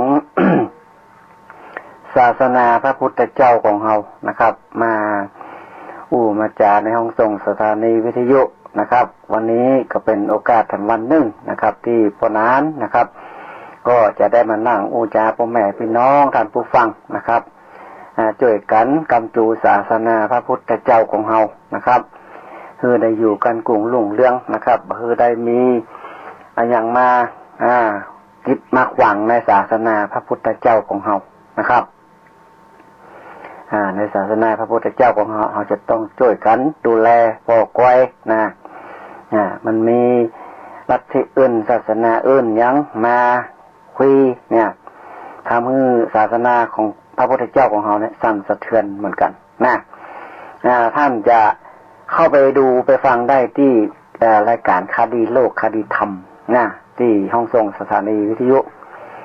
วัดสายหินนะครับมันก็จะเอารายการของดีทีวีนะรายการคดีโลกคดีธรรมอย่างเนี้ยเนี่ยมันมีมารนะครับมาทำให้ศาสนาพระพุทธเจ้าของเราเนี่ยเศร้าหมองนะครับมีอย่างมาใส่ไล่ใส่ความก็อย่างไรอ่ะมันมีลองเข้าไปดูด้วยนะรายการคดีโลกคดีธรรมนะครับมีศาสนาอื่นนะครับมาโจมตีว่ามันบาลีอย่างนั้นอย่างนี้นะก็ไปฟังกันได้นะครับว่ามันมีแต่ก็นะรายการคดีโลกคดีธรรมนะครับที่วัดสายหินเพิ่นเอามาออกอากาศนะครับก็เป็นสิ่งดีๆนะครับที่ว่าหมู่เฮานะครับจะได้ทันโลกทันคนนะคนทั้งหลายที่มันจะมาทำให้ศาสนาพระพุทธเจ้าของเฮาเนี่ยเสื่อมเสียเนี่ยเฮาก็ต้องช่วยกันดูแลนะมันช่วยกันดูแลพอกไว้นะครับว่า เขาจะเนี่ยจะได้นะเดี๋ยวจะจันลงอันอย่างคือมันศาสนาพระพุทธเจ้าของเขานะได้อยู่คือมั่นคงนะมาคือได้นิกายอื่นนะครับศาสนาอื่นนะมาเบียดบังนะครับเอาเรื่องราวต่างๆของศาสนาพุทธพระพุทธเจ้าของเขาเนี่ยไปทำบดีนะก็จะหานได้ว่าตามอินเทอร์เน็ตเฟซบุ๊กก็มีเหมือนกันนะที่ว่าคนเอารูปพระพุทธเจ้ามามาวางแล้วก็ขึ้นนั่งตักก็มีอย่างนี้ก็มีนะสังเกตได้ว่าคนหมู่เนี้ยทำมันมีคนเข้าไปคอมเมนต์เลยว่าเพราะว่าคนนี้ถ้าเข้าไปคอมเมนต์ไปว่ามันก็เหมือนกับเอาไปส่งเสริมมันเขาต้องไปว่าอย่างเขาอยู่เขาจิตใจเขาปล่อยวางดีกว่าไปจะยังได้กระจ้างนะเรื่องของที่เขาใส่ร้ายใส่ความนะมินเมย์ก็ศาสนาพระพุทธเจ้าของเขาเนี่ยไปจะว่าจะได้ก็เขาก็ตามใจเป็นกลางนะไม่ใช่ว่าหันในอินเทอร์เน็ตเฟซบุ๊กเปิดเอาพระพุทธเจ้าของเขาไปตั้งแล้วเอาไปทำอย่างนั้นอย่างนี้นะเอาไปคอมเมนต์ว่าให้เขาเนี่ยมาดีนะมันต้องว่าถ้าเอาไปว่ามันก็เอาไปจงเสริมเขาทำบ่หูบ่หันนะอันนี้แหละครับพ่อแม่พี่น้องท่านผู้ฟังทั้งหลายนะสถานะบุญนะแฟนรายการของพลหันไกรสดนะก็ฟังรายการอยู่นะครับสัปเรื่องเมืองล้านนานะครับก็มาอู้เรื่องราวของศาสนาพระพุทธเจ้าการฮือตานนะครับฮือตานในศาสนาพระพุทธเจ้าของเรานะครับสมัยโบราณที่พระพุทธเจ้าเป็นยังอยู่เนี่ยสมัยที่ครูบาทองสุขบัดบกโคกหน่อยปัจจุบันเป็นพระข้าวตอนมั้ยนะมามดกำไล่ทั้งหลายนี่นะโอ้โหเพิ่นยังมาจำว่าเนาะแต่ครูบาอาจารย์หลายท่านหลายคนก็เอามาสืบมาทอดแล้วแต่มันก็จำมาได้มันยาวเกินไปนะนั่นแหละหมู่เฮาเนี่ยพ่อน้อยพ่อนานเขาต้องเฮียนคือมันโปใจได้เด้อเนาะไม่ต้องเอาเหมือนกับเปิ้นนะคือมันใจได้นะเวลาที่ท่านผู้ฟังทั้งหลายเพิ่นบัดสบายใจอย่างกะนะเพิ่นก็จะมาหาพ่อน้อยพ่อนานเนาะมาหาครูบาอาจารย์นะตอนที่มีฤทธิ์แต่จะตุลุงตุปู่ตุอุ้ยอย่างกะเนี่ยเพิ่นมีพระคาถาหรอเพิ่นจะเอาเสร็จน้ำมนต์ให้กินตุลุงตุปู่ตุอุ้ยนะเสกน้ำมนต์ให้กินนะก็จะอยู่สุขสบายนะพรมน้ำมนต์ให้กับสถานะบุญใครทุกวันจะต้องมีพรมน้ำมนต์นะพรมน้ำมนต์เวลาเพิ่นไปถวายสังฆทานอย่างเงี้ยพระสงฆ์พระเจ้าก็จะมีบาตรน้ำมนต์บาตรนึงหรอในบาตรนั้นเพิ่นก็จะเอาของดีเข้าใส่ในบาตรนะเพิ่นก็จะเอานั้นสมุนทุ่มปล่อยเข้าใส่น้ำหอมเข้าใส่แล้วก็เพิ่นจะเวลาไผมาถวายสังฆทานเพิ่นก็จะพรมไปนะอันนี้แหละครับมันเปลี่ยนของดีล้านนาของเฮานะครับบางท่านบางคนมันมินเมก็อย่างคนที่บ่ชอบศาสนาพุทธเนาะไม่มินเมจะได้เพราะว่าครูบาอาจารย์ของเขาเพิ่นทำมาตั้งแต่โบราณกาลละนะเวลาเพิ่นมาถวายสังฆทานเนี่ยพระเปติโยวัสันตุสัพพะโลกเนี่ยเพิ่นจะพรมน้ำมนต์เลยบาดน้ำมนต์สาวคานะผมให้กับคนที่เพิ่นมาถวายสังฆทานอันนี้แหละครับเป็นสิ่งดีๆในศาสนาพระพุทธเจ้าของเฮานะเขาจะไปคิดว่ามันบัดใจกล้าอยู่นะมันจะกิจของสงฆ์กล้าบัดใจเนอะพ่อแม่พี่น้องท่านผู้ฟังศรัทธาทั้งหลายนะเปิ้นทำมาแต่โบราณกาลละนะบางท่านบางคนเนี่ยไปหาในอินเทอร์เน็ตเฟซบุ๊กเนี่ยพระสงฆ์องค์เจ้าเนี่ยเอาเสียงพระปู่ฤาษีมาครอบหัวแล้วมาถ่ายลงเฟซอะไรเนี่ยมันอันนี้ก็แล้วแต่คนเนาะแล้วแต่คนว่าจะส่งคนหรือไม่จะส่งควรหรือไม่นะแต่ถ้าทั่วไปโดยมากนี่เพิ่นก็จะบักให้ทำกันนะเพราะว่าบางคนก็บ่เข้าใจนะครับเรื่องของพิธีกรรมทั้งหลายเนี่ยนะอย่างลงน้อยลงหนานี่ได้สบายเลยนะเพราะว่าเฮาบ่ใจอยู่ในสมณเพศนะเฮาเป็นพ่อน้อยพ่อนานใส่ชุดขาวอิ่มลายนะเฮาทำได้มีพระท่องคาถาอย่างเฮาก็ว่าไปนะเพราะว่าจะบ้านจะเมืองนี่บ่ต้องเปิ้งหรอกเปิ้งพ่อน้อยพ่อนานพระครูบาอาจารย์ตุปู่ตุลุงนี่บ่ต้องเปิ้งนะบัดสบายมันก็ไปเอาน้ำมนต์มาอยากตุลุงตุปู่มันดีนะดีแต่เลยนะครับสมัยเมื่อก่อนนะที่พ่อนานใกล้สอนไปสอนเป็นเน้นแล้วไปสอนนักเรียนที่ธรรมจาริกนะที่บ้านหนองเต่าอำเภอแม่วางเนี่ยนะพ่อนานไปสอนปกยอหรอไปเป็นครูสอนปกยอนะ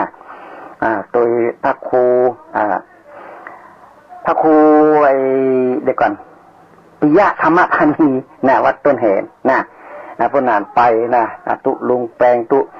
แก้ววัฒโนนะขันแก้ววัฒโนวัดกับตองหลวงเนี่ยเขาไปกับนักหรอนะไปพระธรรมจาริกสอนเจ้าห้วยเจ้าดอยนะสอนพระคยอสอนกอไก่ขอไข่สอนนะทีนี้นะครับเขาไปเขาก็มีอย่างดีๆนะครับที่ไปสอนฮื้อเจ้าดอยเจ้าพระคยอฮื้อได้หูหนังสือนะพวกนั้นก็ไปด้วยนะโดยมากก็จะได้เงินเดือนอย่างนะเพราะเปิ้นก็จะสมัยนั้นเตียวตีนไปนะเตียวตีนไปเป็นครูบาอาจารย์สอนนักเรียนนะที่บ้านหนองเต่าอำเภอแม่วางนะพระครูปิยะธรรมธานีนี่สมัยนั้นนี่จะมีท่านมหาทรัพย์นรินทร์โทนะเปิ้นอู้ในสถานีวิทยุหรอที่ท่านพิโกมเปิ้นเอามาออกนั่นแหละท่านมหาทรัพย์นรินทร์โทเปิ้นจึงมาออกรายการนะปฏิทองเนี่ยรายการปฏิทองมาละเวลาเปิ้นจะขึ้นรายการนี้เปิ้นจะเอาเพลงไทยเดิมออกก่อนหรอต้องแต่งถึงแดงถึงแดงเนี่ยเปิ้นออกนำรายการแล้วเปิ้นจะท่านมหาทรัพย์นรินทร์โทเปิ้นก็จะอู้รายการเรื่องของศีลของธรรมนะโอ้ฟังม่วนนะเมื่อก่อนนะสมัยปนานบาไกสอนเป็นเนนนี่นะโอ้ฟังท่านมหาทรัพย์นรินทร์โทนี่นะท่านพระครูนาวัดสันปะคอยนี่ท่านมหากำมลนี่เพิ่นอู้ในสถานีวิทยุววท2นี่รับท่านพระครูปิยะธรรมธานีที่ปนานไปพระธรรมจาริกตัวนี้ก็เพิ่นก็อู้ในสถานีเหมือนกันนะแล้วท่านอย่างสมัยนั้นจะมีหลวงปู่สุรพลกิตติกาด้วยเนอะเปิ้นอู้ในสถานีวิทยุนะเพราะท่านก็ฟังเป็นอ่อนเนาะฟังสมัยนั้นมีโทรศัพท์เนาะเปิ้นก็จะเขียนจดหมายไปหาท่านมหาทรัพย์นรินทร์โทท่านพระครูวัดสันตะคอยกะท่านมหากมลโชติมันโตอย่างเนี้ยเปิ้นจะเขียนจดหมายไปถามเรื่องศีลธรรมทั้งหลายนี่นะเฮาก็ฟังม่วนนะสมัยนั้นนะเฮาก็เป็นเน้นน้อยเนาะเฮาก็เป็นเน้นน้อยเฮาก็ไปห้ามไปเรียนนักธรรมนะมาลูนมาพวกนั้นไปเรียนที่ วัดพระธาตุธาริพุนชัยนะวัดพระธาตุธาริพุนชัยละปูนนะไปเรียนบาลีนักธรรมมัธยมนะไปพักอยู่ที่วัดวัดสุพรรณรังสีนะมาลูนย้ายมาอยู่ที่คณะสะดือเมืองในวัดพระธาตุธาริพุนชัยนะวัดพระธาตุธาริพุนชัยนี่มี4คณะนะมีคณะสะดือเมืองคณะหลวงคณะเชียงยานคณะอัฏฐารสนะมี4คณะในวัดพระธาตุธาริพุนชัยนี่นะมี4คณะมีพระเนนอยู่เต็มหมดเป็นวัดหลวงเนาะวัดหลวงละปูนพนานไปอยู่นะแจ้งมากับไปบินทบาทนะเหมือนมาซิกออกมานะครับออกมาทำงานเนี่ยการทำงานจนถึงทุกวันเนี่ย นะครับครูบาอาจารย์ของเขาเนี่ยเพิ่นสั่งสอนเฮามานะครับสั่งสอนเฮามาแล้วว่าเป็นขันยมละนะตุลุงแปลงเนาะวัดวิมุตติกรามนะอำเภอแม่วางนี่ตุลุงดีตุลุงดวงดีนะวัดมัชชิมารามนะวัดตำบลแม่วินแม่วางนี่เพิ่นสั่งเพิ่นสอนเฮามาพระครูปิยะธรรมธานีนี่ท่านวัดดอนแก้วแห่งนะท่านหลายท่านนะที่เป็นครูบาอาจารย์เฮานะเพิ่นสั่งสอนเฮามาว่าคือเป็นคนดีเน้อนะคืออยู่ในศีลในธรรมจะไปเนี่ยอย่างที่มันบ่ดีนะเฮาก็นับถือครูบาอาจารย์มาจนถึงทุกวันเนี่ยมาโดนเฮามาอยู่ในหัวในเวียงเนี่ยนะในเวียงเชียงใหม่เฮาก็ไปมีครูบาอาจารย์หลายท่านหลายคนนะครับอย่างพระครูวัดถัดคำเนี่ยท่านพระครูวาดวงศิลจิตเนี่ยสร้างสอนให้พวกนั้นให้เป็นคนดีเน้อจะไปเนี่ยอย่างที่มันผิดแตกต่างไปนะ เรื่องจารีตที่น้อยก็คือตามประเพณีตามครูบูรพาจารย์เพิ่นบอกไว้นะจะไปผิดไปแพกไปนะจะไปอวดอุตริมนุษยธรรม จะไปอวดว่าโอ้อันนี้มันเป็นอะไรอย่างที่มันดีอย่างนี้ก็บ่ได้นะต้องอู้ให้เป็นกลางนะครับอู้ให้เป็นกลางนะครับอันนี้แหละครูบาอาจารย์เพิ่นบอกไว้จะไปทำผิดนะเวลาอู้อย่างออกไปเนี่ยก็คือมันมีสาระกศาสนาพระพุทธเจ้าของเฮานะแล้วมีหลายท่านหลายคนพอออกศรัทธาทั้งหลาย มาเดือดมาด่ามาว่าคือปนานว่าโอ้บางว่าเป็นหาเราปนานเฮาการเข้าไปเพื่อไปเถียวอันนี้99 บาทอันนี้399นะอันนี้159เธออย่าปึ๊ดปีกออกมาก็มีนะอันนี้เฮาบอกว่าวัดที่ไหนเนาะมันเป็นมันมีพ่องอยู่นะมันเดียวนะมันเป็นจะเอาไปตั้งปุ้นเลยตั้งปัจจัยหมดเลยนะเรื่องศีลเรื่องธรรมเรื่องอะไรอย่างทั้งหลายเพิ่นก็มีอยู่นะมันควบคู่กันไป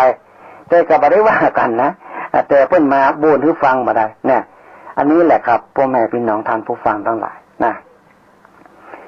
ศาสนาพระพุทธเจ้าของเรานะช่วยกันเนอะช่วยกันทำจูศาสนาพระพุทธเจ้าของเรานะครับคือได้อยู่กันกลุ่มรุ่งเรืองนะครับอันยังมีก็เตือนกันนะทุกเจ้าบดีพวกนั้นก็ไปเตือนนะไปเตือนหลายท่านหลายคนละไปออกเกิดแล้วก็มีมันยิงไปอยู่ไปหาของอย่ามันบดีมันบ่สมควรมันยิงหนุ่มน้อยเนี่ยเพิ่นก็ไปเนี่ยกันนะพวกนั้นก็เตือนไปเพิ่นก็เพิ่นก็ว่าโอ้ดีมีคนเตือนที่น่ะเพิ่นก็มาเนี่ยมาทำกันเพราะว่ายิ่งถึงวันเนี่ยศาสนาพระพุทธเจ้าของเขามองแง่นะตัวเจ้าเนี่ยอย่างนิดหน่อยนี่เขามองขนาดเลยคนตรงกับข้ามนี่นะ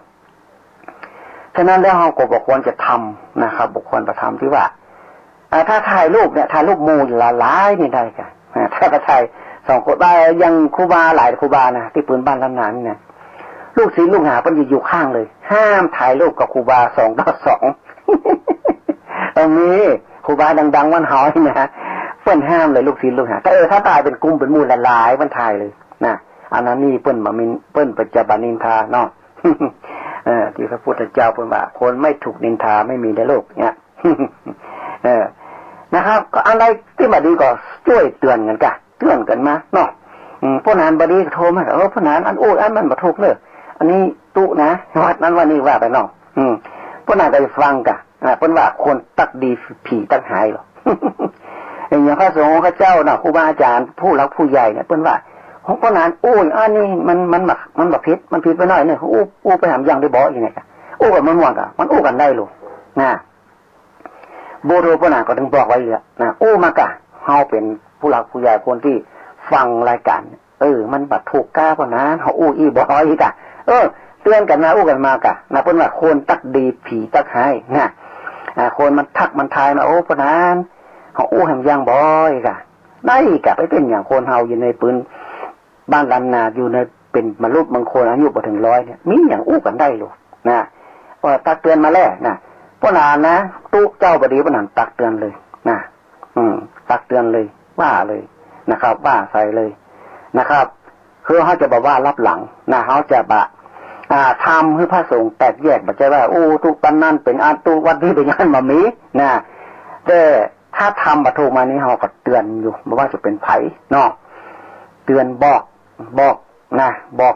กว่าโอ้อันนี้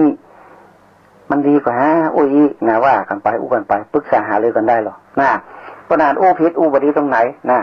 บางท่านบางคนตัดสินใจคนเดียวนะฟังปู่ของนี้มันต้องบ่ดีนะสมาเด้อกำอู้กำอีเนาะ จะไปว่าอย่างนั้นนะคนเราเกิดมาอายุมันจะแถวร้อยนะ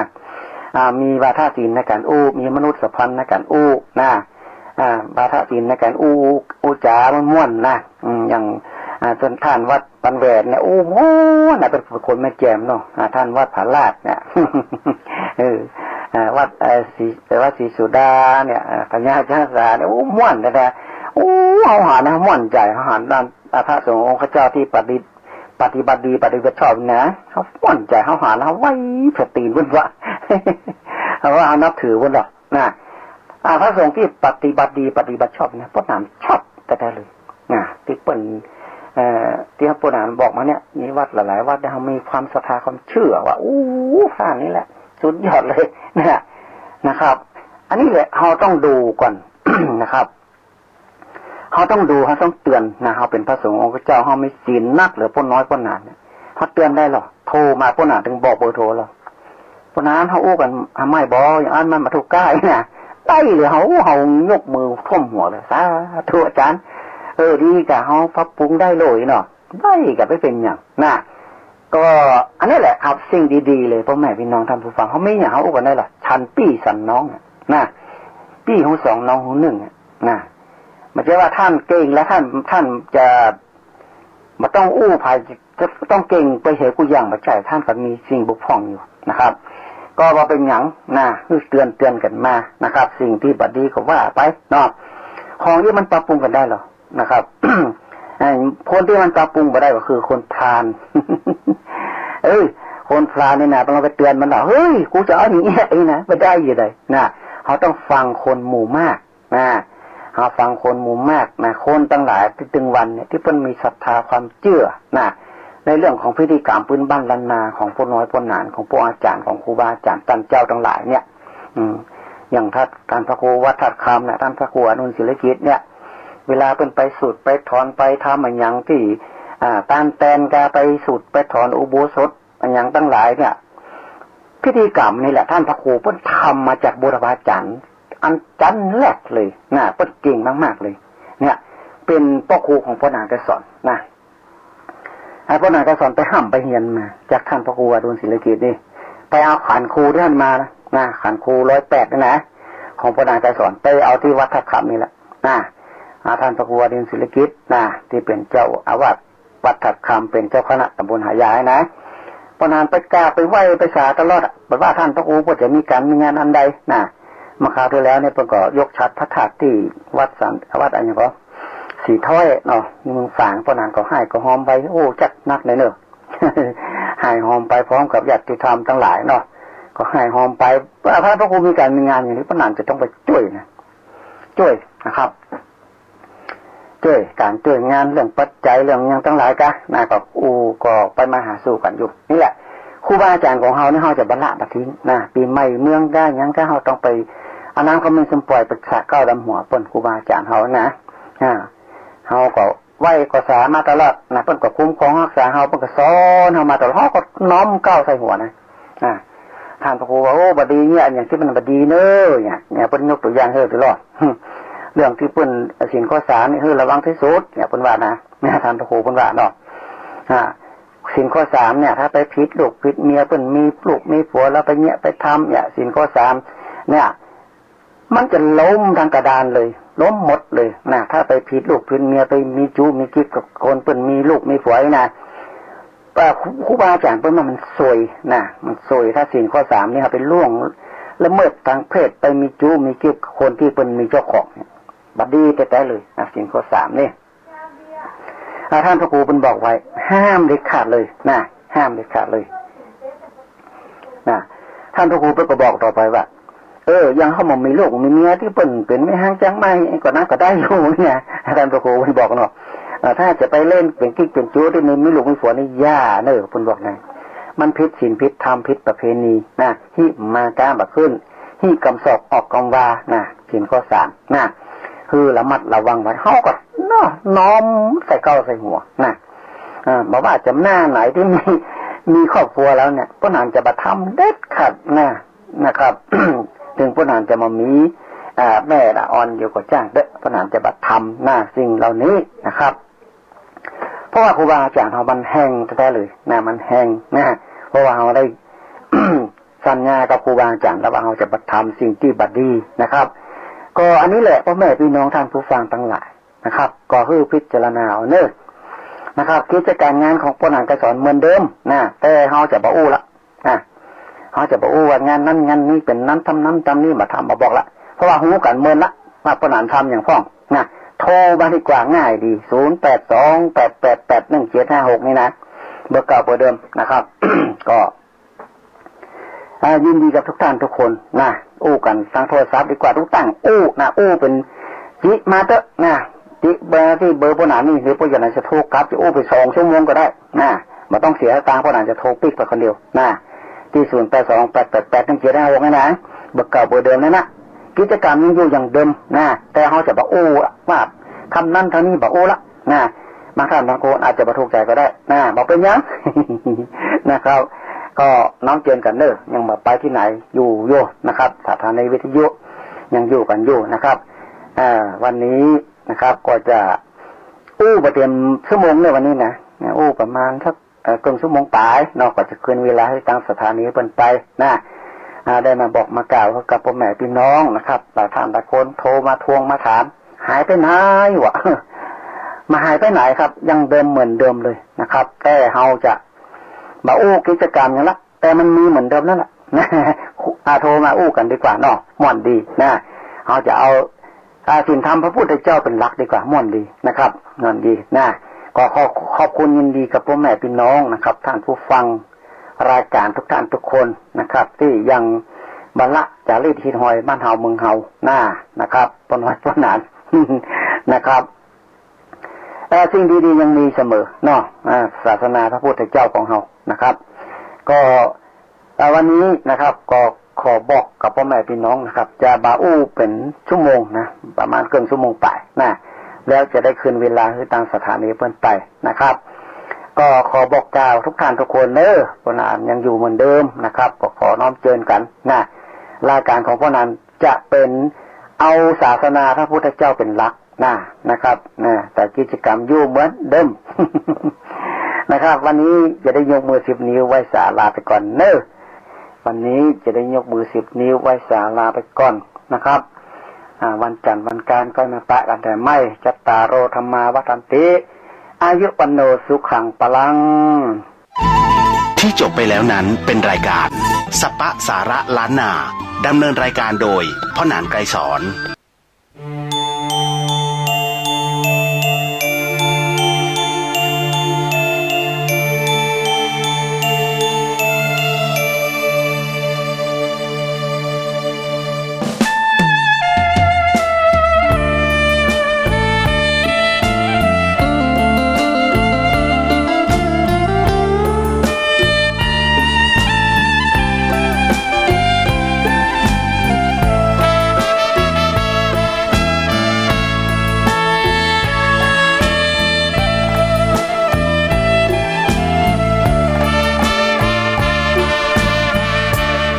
พุทธ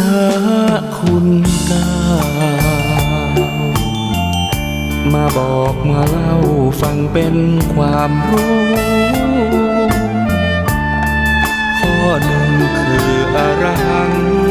บุคคลที่ควรเชิดชูเพราะท่านเป็นผู้กิเลสไม่มีสัมมาสัมพุทโธผู้ลบความโง่ให้เราเหล่านี้ตรัสรู้ด้วยพระองค์เองแท้เซ็งฟ้าปัตตภีข้อ200,000ดีผู้คนบูชา3วิชาจารณาสัมปันโน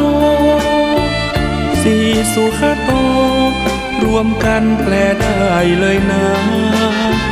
หมายถึงผู้รู้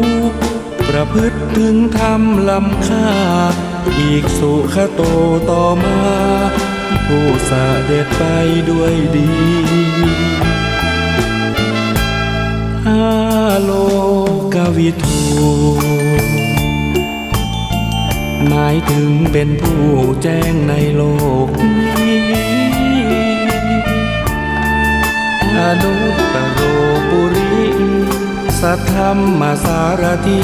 ข้อ6ก็มีความแปลให้ฟังเป็นผู้ฝึก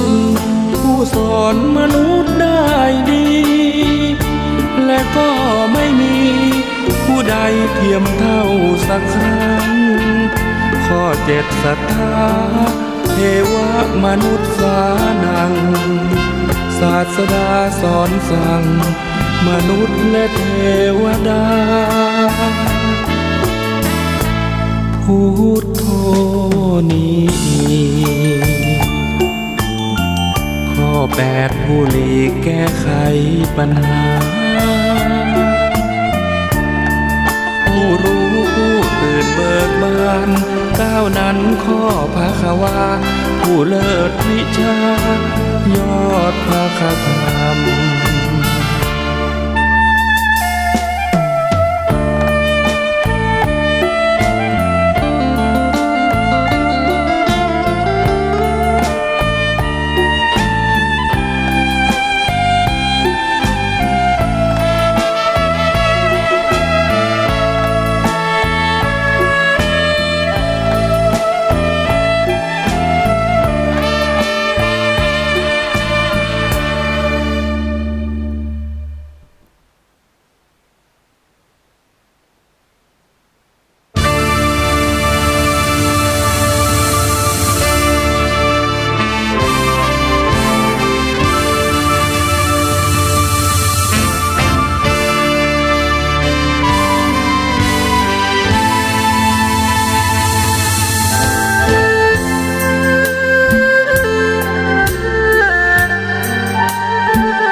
ชิญมาปฏิบัติเข้าวัดก่อนสา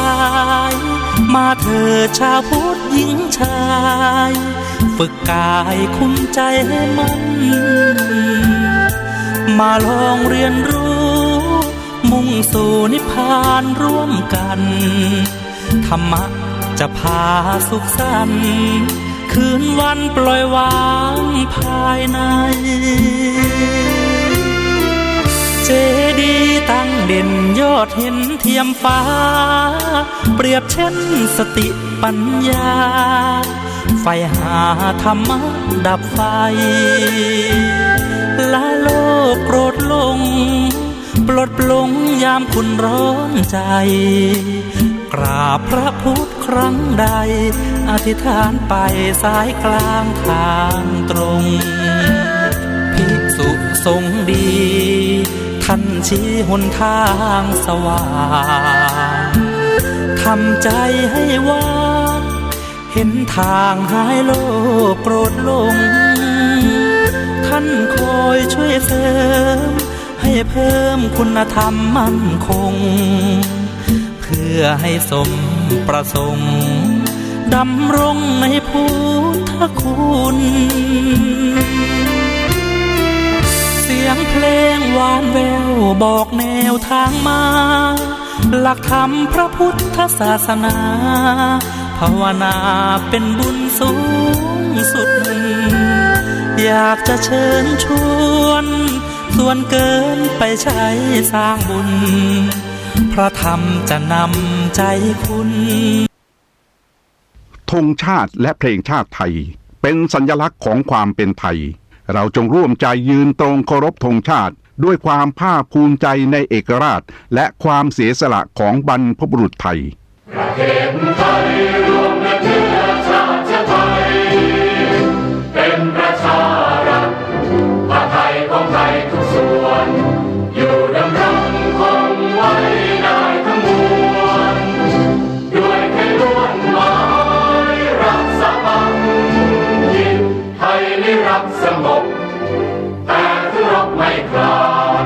เอกราชจะไม่ให้ใครคุมขีสละเลือดทุกอย่างเป็นชาติมาเลถ้าเลือกประเทศชาติไทยต้องเวทีชัยชโย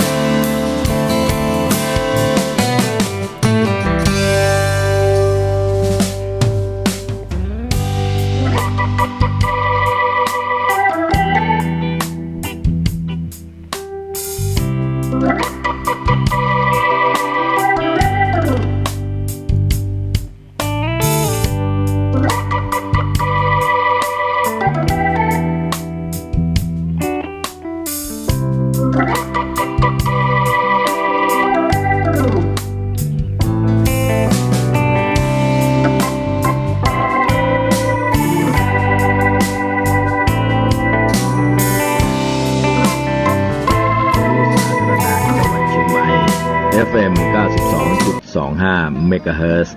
คลื่นพัฒนาคุณภาพชีวิตวัดป่าแดงมหาวิหารอำเภอเมืองจังหวัดเชียงใหม่ต่อจากนี้ไปขอเชิญท่านรับฟังรายการร่มโพดำเนินรายการโดยพระครูโคสิทธิปริยัตยาภรณ์เจ้าคณะตำบลสุเทพเขตหนึ่งเจ้าอาวาสวัดป่าแดงมหาวิหารอำเภอเมืองจังหวัดเชียงใหม่จัดเสนอโดยกองทุนพระเจ้าติโลกราชกองทุนเพื่อการเผยแผ่ธรรมะและส่งเสริมการศึกษาของพระภิกษุสามเณรเด็กและเยาวชน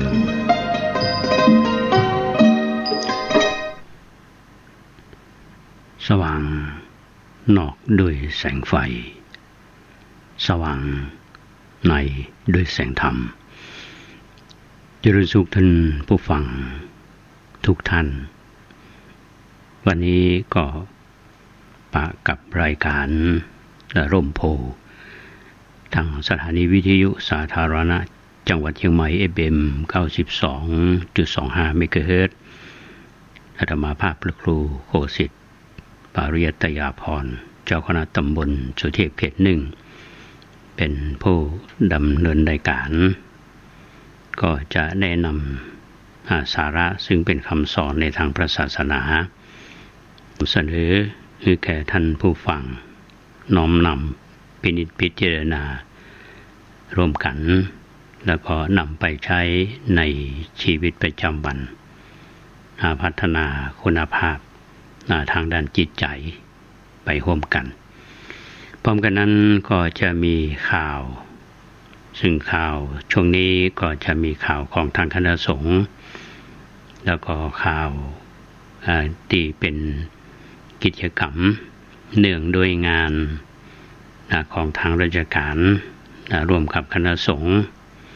และสิ่งที่ควรรับรู้รับทราบในสถานการณ์ปัจจุบันก็เชื่อว่าท่านผู้ฟังทุกท่านตื่นเช้ามาวันนี้เขาคงจะมีความรู้สึกเหมือนกันว่าเมื่อคืนนี้เขานอน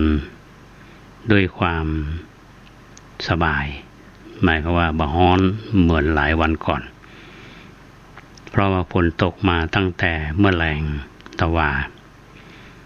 ถึงแม้ว่าจะเป็นหาน้อยๆมา2-3 หาแล้วก็ทำให้แผ่นดินนี้ได้ชุ่มเย็นยิ่งดึกมาก็เชื่อว่าก็คงอยู่ช่วงที่เฮาท่านทั้งหลายกำลังเข้านอนกันพอดีและท่าน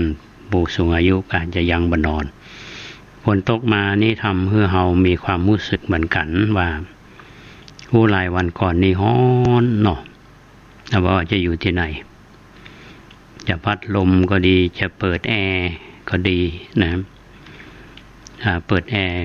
ค่าไฟก็ขึ้นถึงแม้ว่ารัฐบาลเป็นจะลดให้ 3% แต่ว่ามันก็เป็นหน้าที่นะครับ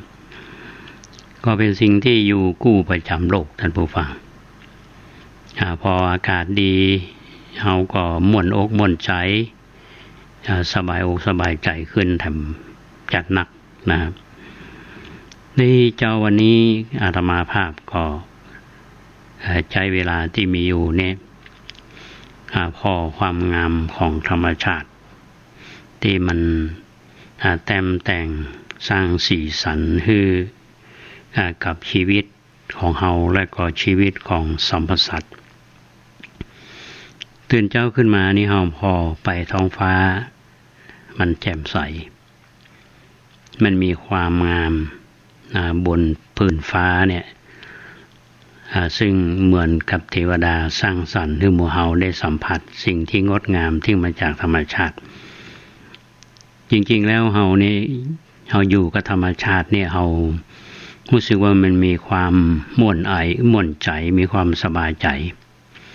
ถ้ายิ่งเฮาหนีห่างจากธรรมชาติเท่าใดเนี่ยมันจะมีสิ่งแปลกปลอมเข้ามาในหัวจิตหัวใจแล้วก็จะทำให้สิ่งแวดล้อมใกล้ตัวเฮาก็ดี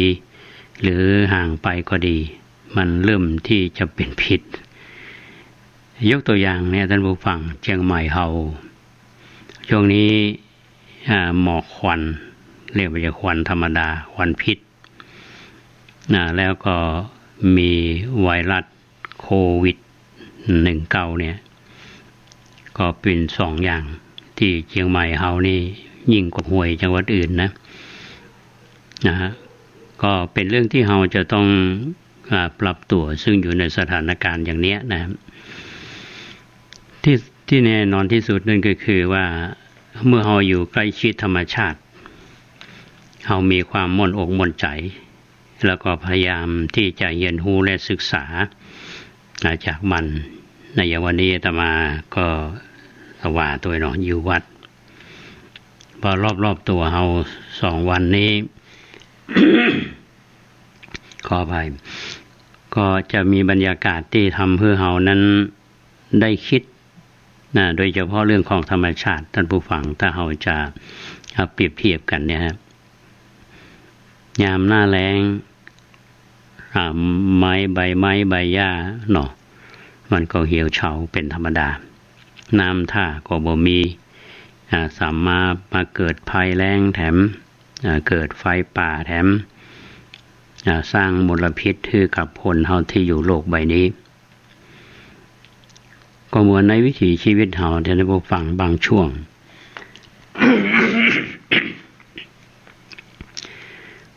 บางช่วงนี้มันก็เหมือนช่วงที่มีไฟไหม้เหมือนกับสภาพของอากาศในช่วงของหน้าแล้งเนี่ยมันแห้งใจคนเฮาก็เช่นเดียวกันเมื่อใจคนเฮามันแห้งมันแล้งและเนี่ยจะได้คือจิตใจของเฮาเนี่ยได้มีความชุ่มฉ่ำเหมือนกับฝนที่มันตกลงมาเนี่ยก็มันทำให้ต้นไม้ใบไม้เนี่ยมันมีความเขียวสดนะมันแตกต่างจากน้ำประปาที่เราหดกันไปนะคุณค่ามันต่างกัน และหมู่เฮาก็เช่นเดียวกันเนี่ยท่านผู้ฟังถ้ายามใดที่เฮามีจิตใจที่บ่ม่วนบ่งันบ่สุขอกสุขใจเนี่ยเฮาก็พยายามที่หาอันยังมาเป็นที่เปิงของเฮาก็คือหลักธรรมคำสอนของแต่ละศาสนาถ้าหากหมู่เฮาชาวพุทธเฮาก็เอาน้ำธรรมคำสอนขององค์สมเด็จพระสัมมาสัมพุทธเจ้าเนี่ยมาเป็นก็เรียกว่ามาเป็นน้ำน้ำคือสิ่งที่ทำให้เฮาเนี่ยมีความเย็นมีความสบายใจมีความม่วนใจเพราะฉะนั้นธรรมะคำสอนในทางพระศาสนาของเฮาเนี่ยสามารถที่จะชโลมจิตใจของเฮาเนี่ยคือได้เป็นคนที่มีความสงบเยือกเย็นถึงแม้ว่าเฮาจะอารมณ์ร้อนใจร้อนใจหินใจก๊อดงุดงิดแต่ถ้าหากว่าเฮาถือหลักธรรมคำสอนในทางพระศาสนาเนี่ยมาเป็นเครื่องสอนจิตสอนใจจากคนที่มีจิตใจที่ร้อนรุ่มกับคนที่เย็นได้นั่นก็คือนำธรรมะในทางศาสนามาชโลมจิตชโลมใจก็คือมานำมาปฏิบัติก็เหมือนกันมาเคยได้เห็นรู้ในเรื่องของชีวิตของคนคนหนึ่งซึ่งเป็นคนที่มีชื่อเสียงและเป็นคนที่ทำรายการวิทยุตอนที่จำได้ว่าสมัยที่เรียนอยู่ที่มหาวิทยาลัยมหาจุฬาลงกรณราชวิทยาลัยที่วัดมหาธาตุนะครับอาตมาภาพจะมีคนชอบอย่างหนึ่งชอบไปฟังเรื่องราวจากเทปจำได้ว่าสมัยนั้นนี่ที่ช่างที่เปิ่งของเฮาเนี่ยก็คือมูลที่อาวิธรรมมหาธาตุเปิ้นมีเทปที่อัดแล้วก็คือเฮาเนี่ยไปซื้อแล้วก็เอามาฟังมีเรื่องของผู้หญิงคนหนึ่งซึ่งเขาก็ใกล้ชิดในทางศาสนาเหมือนกันแต่ก็ประสบปัญหาในชีวิตของเขานั่นนะครับแต่ในที่สุดนั้นเขาก็สามารถแก้ปัญหาได้ช่วยใจหลักธรรมในทางพระพุทธศาสนามาปลอบจิตปลอบใจมาโดยเฉพาะคือการปฏิบัติกรรมฐานตามแนวของหลวงพ่ออัฏฐภะท่านก็เป็นบุคคลที่มีความรู้ความสามารถและก็ตอนหลังๆนี่มานี่ก็เป็นคนที่ประพฤติปฏิบัติธรรมเป็นคนที่ใฝ่ธรรมและเรามาเชื่อว่าสมัยก่อนนี้เกือบจะเอาชีวิตไปทิ้งเพราะมีความผิดหวังในชีวิตเพราะตั้งความหวังไว้ดีจนเกินไปที่ในทางพระศาสนาเฮานี้ก็มีอยู่เรื่องหนึ่งท่านผู้ฟังก็พอที่จะสอนจิตสอนใจหมู่เฮาได้เป็นอย่างดีผู้ที่ประสบปัญหาในชีวิตนี่ก็คือเรื่องของความทุกข์ที่เฮาได้ยินกันว่าทุกข์108เนี่ยนะจะนับกันเท่าใดว่ารถทุกข์มันมี108แต่ว่าคนเฮาก็ต้องมีทุกข์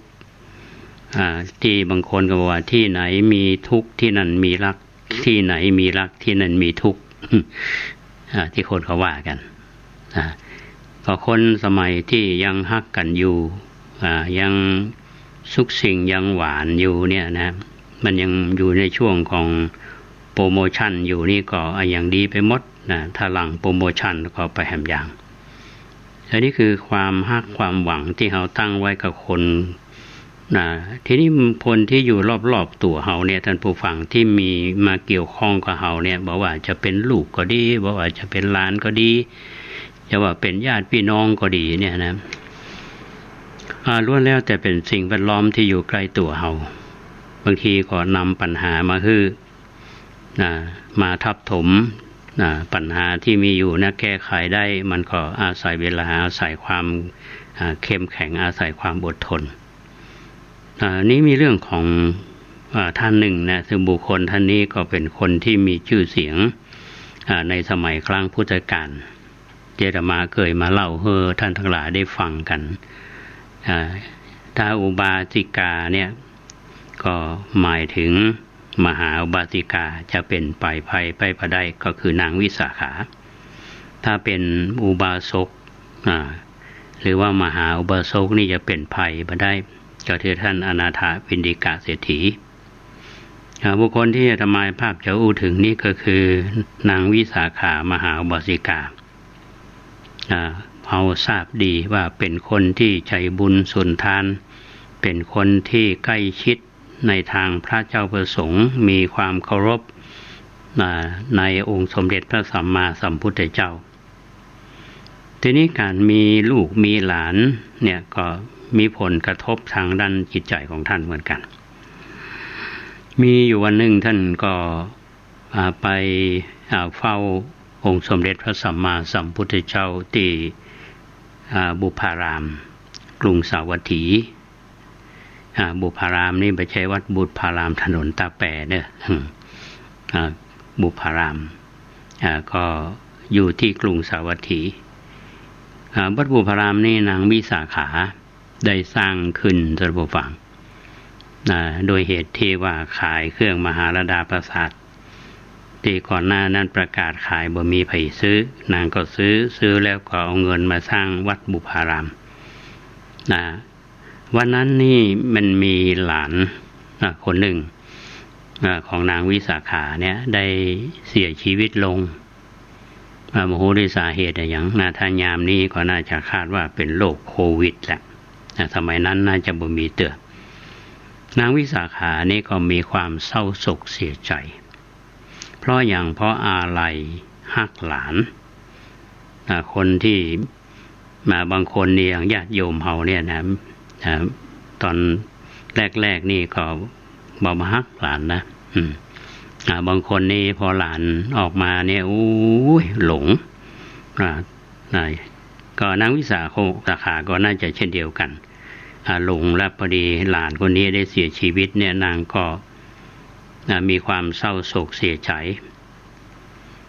วันหนึ่งในเวลาเที่ยงเนี่ยที่นางได้เข้าไปเฝ้าพระพุทธเจ้าปกตินี่ยิ้มแย้มแจ่มใสผ่านพระเจ้าประสงค์นี่ก็มียิ้มแย้มแจ่มใสวันนี้นางวิสาขาเนี่ยใบหน้าบ่ผ่องใสมีความเศร้าโศกมีความเรียกว่า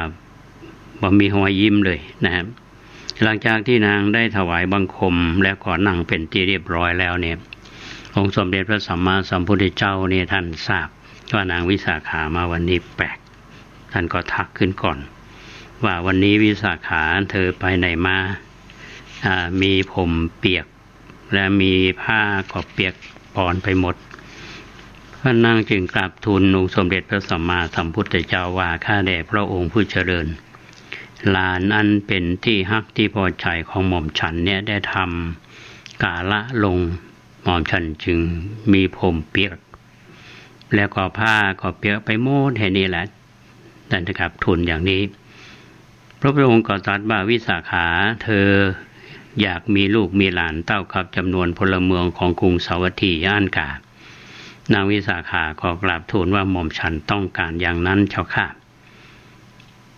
พระองค์ก็ตรัสต่อไปว่าโดยเฉลี่ยและคนในกรุงสาวัตถีนี่ตายวันละเท่าใดวิสาขานางก็ได้กราบทูลว่าเฉลี่ยแล้วในเมืองนี่ตายวันละ1 คนก็มี2 คนก็มี3 คนก็มีบางวันนี่ตายถึง10 คนก็มีที่จะบ่มีไผตายเลยเนี่ยบ่มีเลยเจ้าค่ะ พระองค์ก็จึงตรัสว่าวิสาขา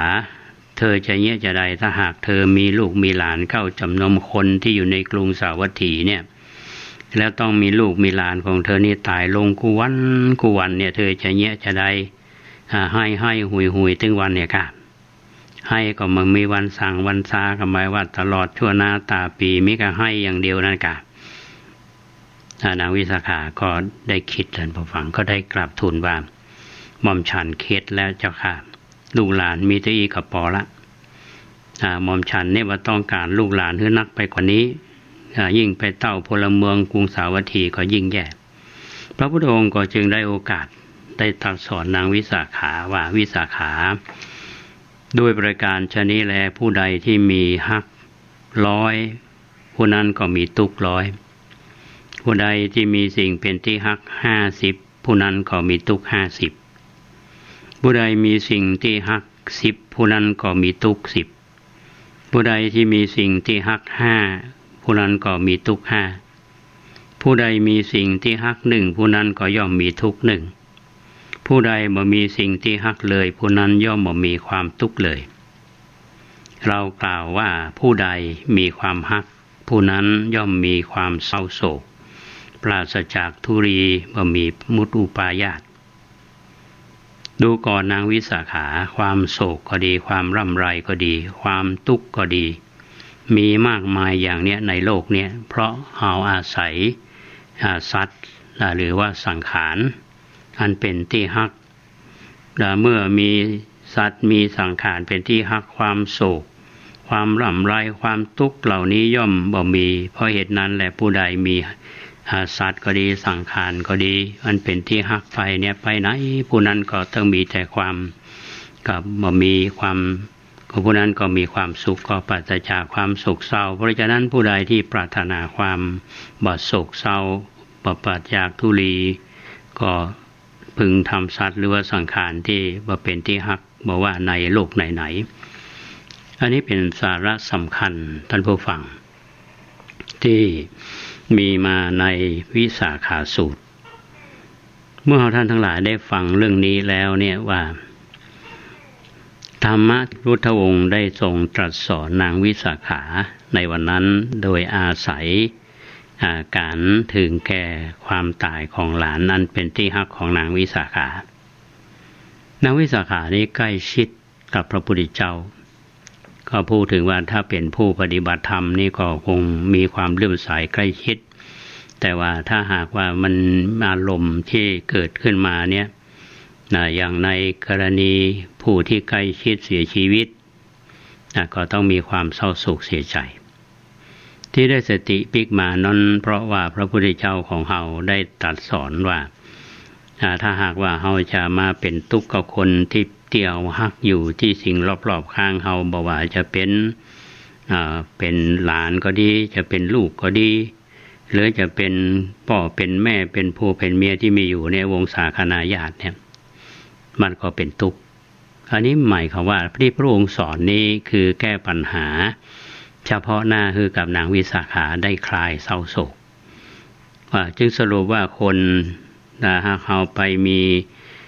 ฮักในตัวคนใดนักเกินไปมันก็เป็นทุกข์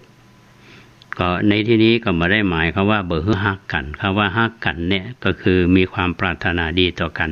แต่บางช่วงเนี่ยในช่วงชีวิตก็ดีช่วงอารมณ์ก็ดีสถานการณ์ก็ดีเนี่ยก็จะทำให้เราขาดสติไปเหมือนกันเพราะฉะนั้นพี่น้องท่านผู้ฟังท่านสาธุชนทุกท่านยิ่งในช่วงนี้นะครับในวิกฤตที่เกิดขึ้นช่วงของไวรัสโควิด-19เนี่ยนะครับอาตมายังอู้กับญาติโยมที่มาทำบุญก็ดีที่โทรศัพท์มาสนทนาธรรมก็ดีส่วนใหญ่นี่ก็เขาก็ปราลบเรื่องเนี้ยไปที่ไหนถ้าบอกอู้เรื่องโควิดนี่ก็เรียกว่าตกข่าวบ่ทันสมัยก็เหมือนกับเฮาหมู่เฮานี่ไปไหนบ่ใส่หน้ากากเนี่ยเขาก็ว่าบ่ทันสมัยนะจะเรียกว่าบางประเทศนี่เพิ่นปรับกัน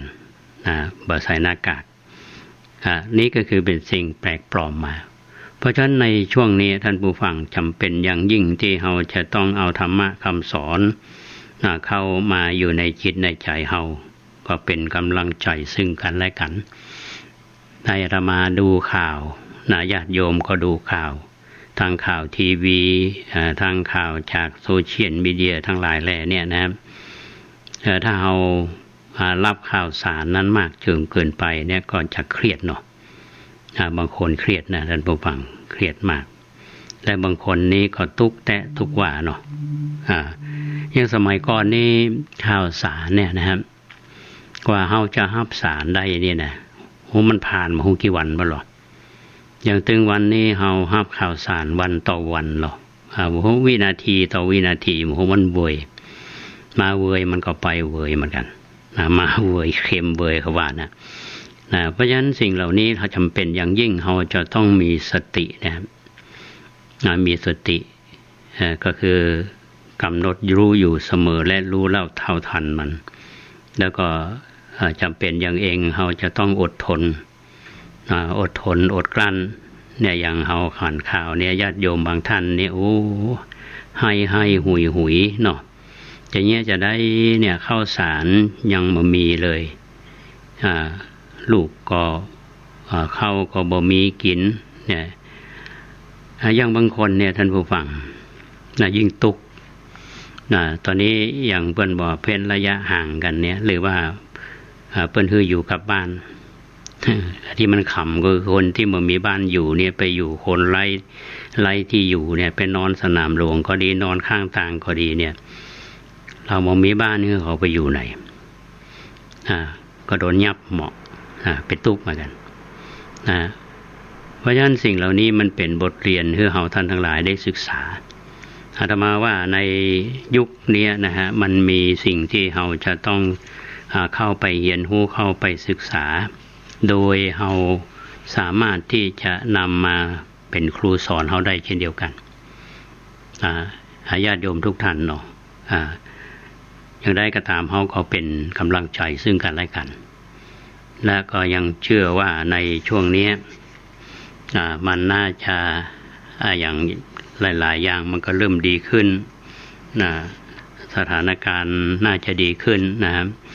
อย่างในวันนี้นะครับก็อาตมาภาพเนี่ยพยายามติดตามเรื่องข่าวนี้อยู่เสมอเพื่อบางทีก็นำมาเล่าให้ท่านทั้งหลายฟังในรายการเนี้ยมันก็เป็นรายการธรรมะพ้องผสมผสานกับสถานการณ์ปัจจุบันแล้วก็จะมีเรื่องที่เราเป็นแง่คิดเกี่ยวกับการ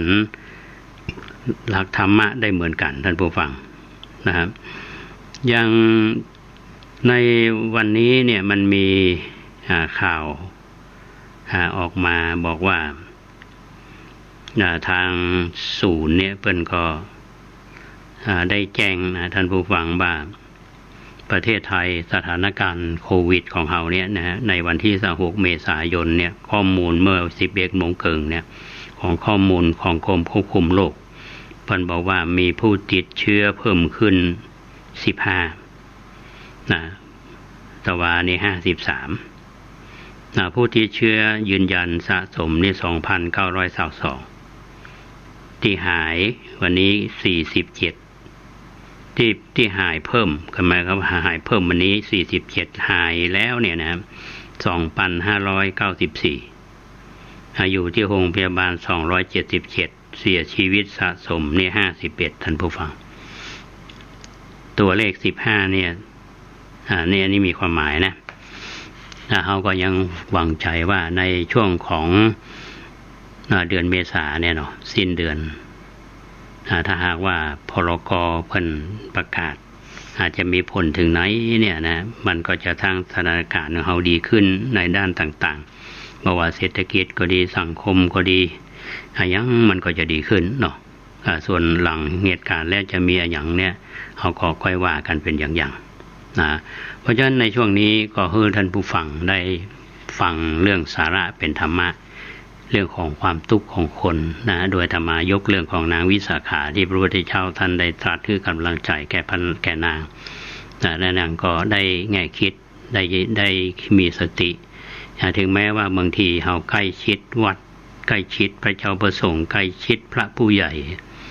อย่างพระนางวิสาขานี่ใกล้ชิดพระพุทธเจ้าก็ได้ธรรมะก็อย่างน้อยญาติโยมเฮาก็เช่นเดียวกันบางทีเนี่ยเฮาก็หู้นะแต่ว่ามันเผลอสติก็มีสติหลุดก็มีนะเพราะฉะนั้นจะต้องมีสติระลึกรู้อยู่เสมอทุกสถานการณ์อันนี้ก็ฝากไว้ในช่วงของรายการช่วงแรกนี้นะช่วงหลังก็จะมีข่าวสารมาเล่าสู่กันฟังข่าวดีๆข่าวที่ฟังแล้วม่วนอกม่วนใจอันนี้ก็เป็นเรื่องที่นำมาฝากท่านหลายตลอดเวลาเหมือนกันในช่วงนี้ก็คงจะได้พักเบรกสักกำคิดว่าคุณเกษตรสมิทธิ์ประจำเวลา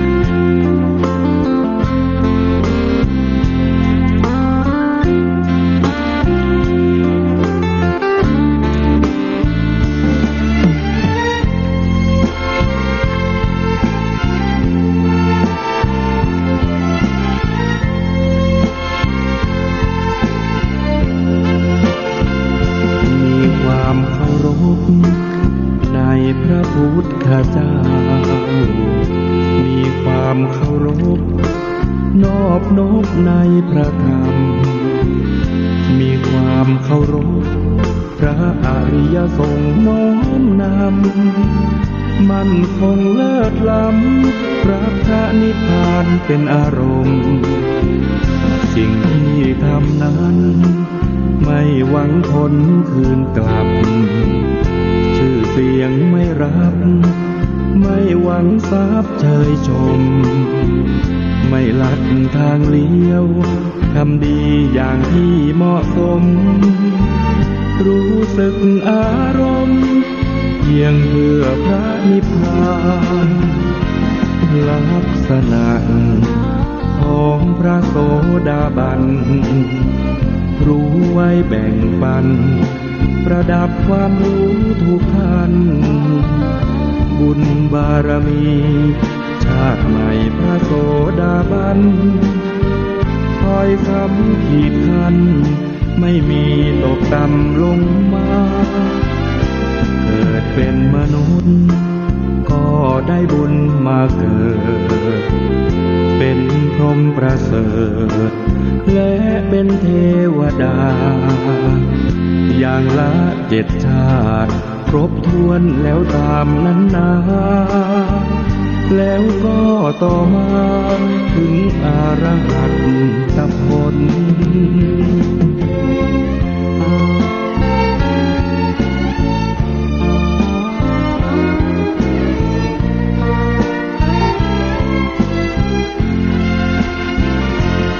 ลักษณะของพระโสดาบันรู้ไว้แบ่งปันประดับความรู้ทุกท่านบุญบารมีชาติใหม่พระโสดาบันคอยคำขีดคันไม่มีตกต่ำลงมาเกิดเป็นมนุษย์ก็ได้บุญมาเกิดเป็นพรหมประเสริฐและเป็นเทวดาอย่างละ7 ชาติครบถ้วนแล้วตามนั้นนาแล้วก็ต่อมาถึงอรหัตผล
คงลำบา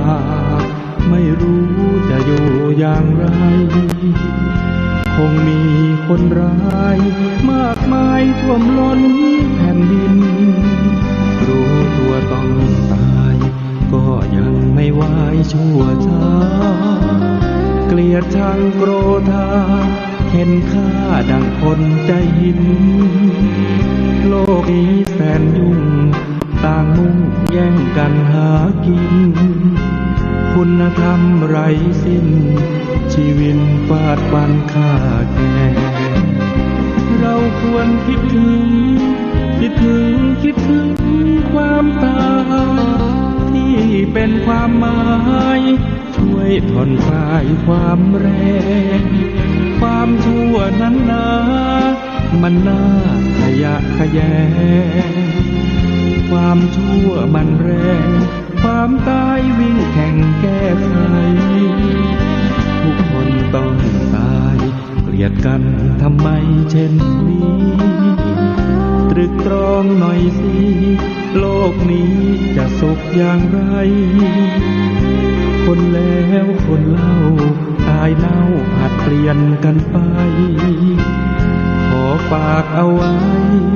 คิดถึงความตายบ้างนะ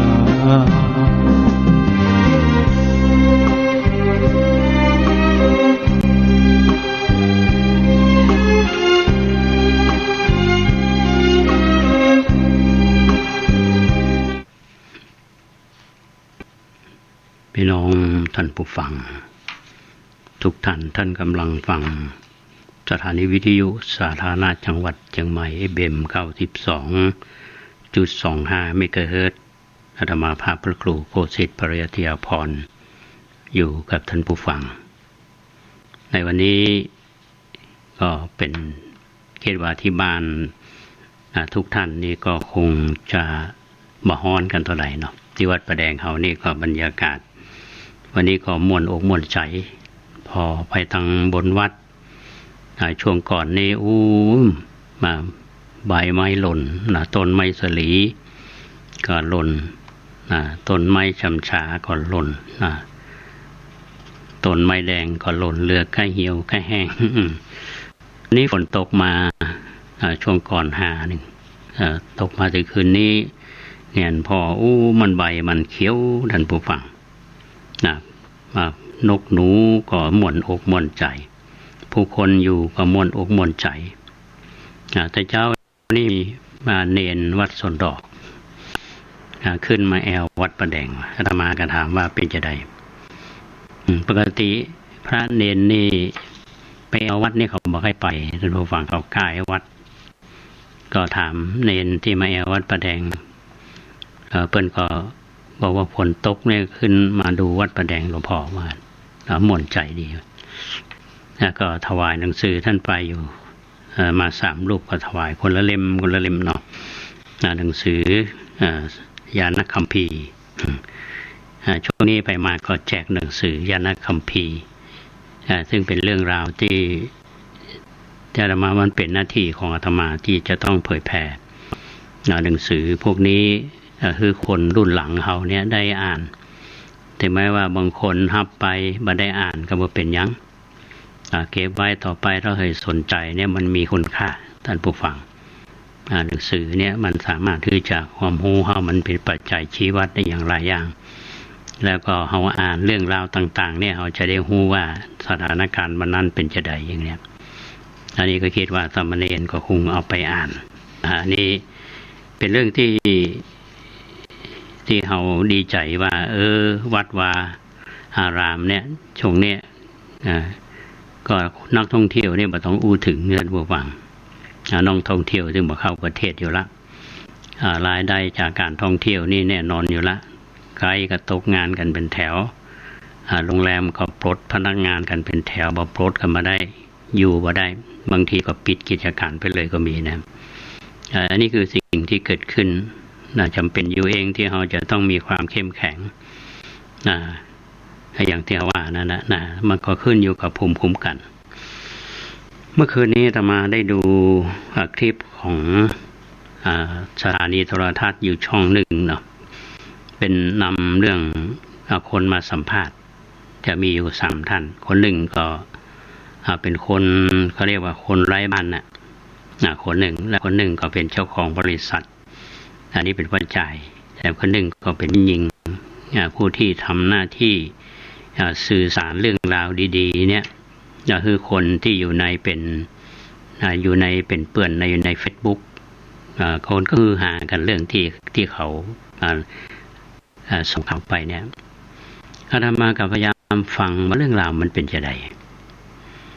ปรากฏว่าคนนี้นะประจายคนนี้นะเป็นคนไร้บ้านเนี่ยนะอยู่มาในปีปลายละตกงานไปสมัครงานที่ไหนก็บ่ได้บัตรประชาชนก็เคยทำงานอยู่ที่จังหวัดภูเก็ตด้วยนะตอนนี้คนมาลักหัวลักของหายหมดไปทำบัตรประชาชนเพิ่นก็บ่ฮื้อทำมาทำฮื้อไม่ใช่ฮื้อทำไล่ออกมาซ้ำก็มีอยู่วันหนึ่งเนี่ยได้ไปพบกระเป๋าสตางค์ในกระเป๋านั้นมีเงินอยู่ 20,000 นะครับมีเงินอยู่ 20,000 ในตอนนั้นนี่ทั้งเนื้อทั้งตัวนี่มีเงินอยู่9 บาทใจของเขานี่มันนึกอยากโลภเอาสตางค์ในกระเป๋า 20,000 เลยท่านผู้ฟังก็ไปหาตำรวจสถานีตำรวจเพิ่นก็ลงบันทึกประจำวันไว้ว่า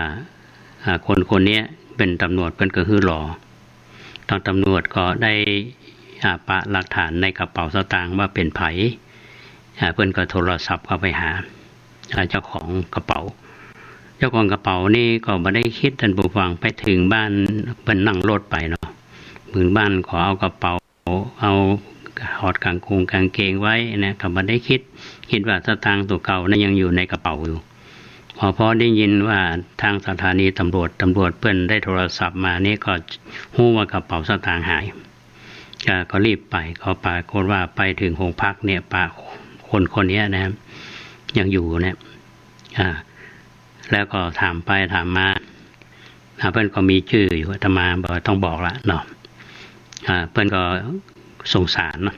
ก็คือสตางค์2 ปันคนนี้ก็เช่นเดียวกันนะท่านผู้ฟังบ่าตอนแรกนี่บ่อยากรับเพราะว่าเขาคิดว่าบัญชีเงินของเขาบ่อยากบ่เอานะ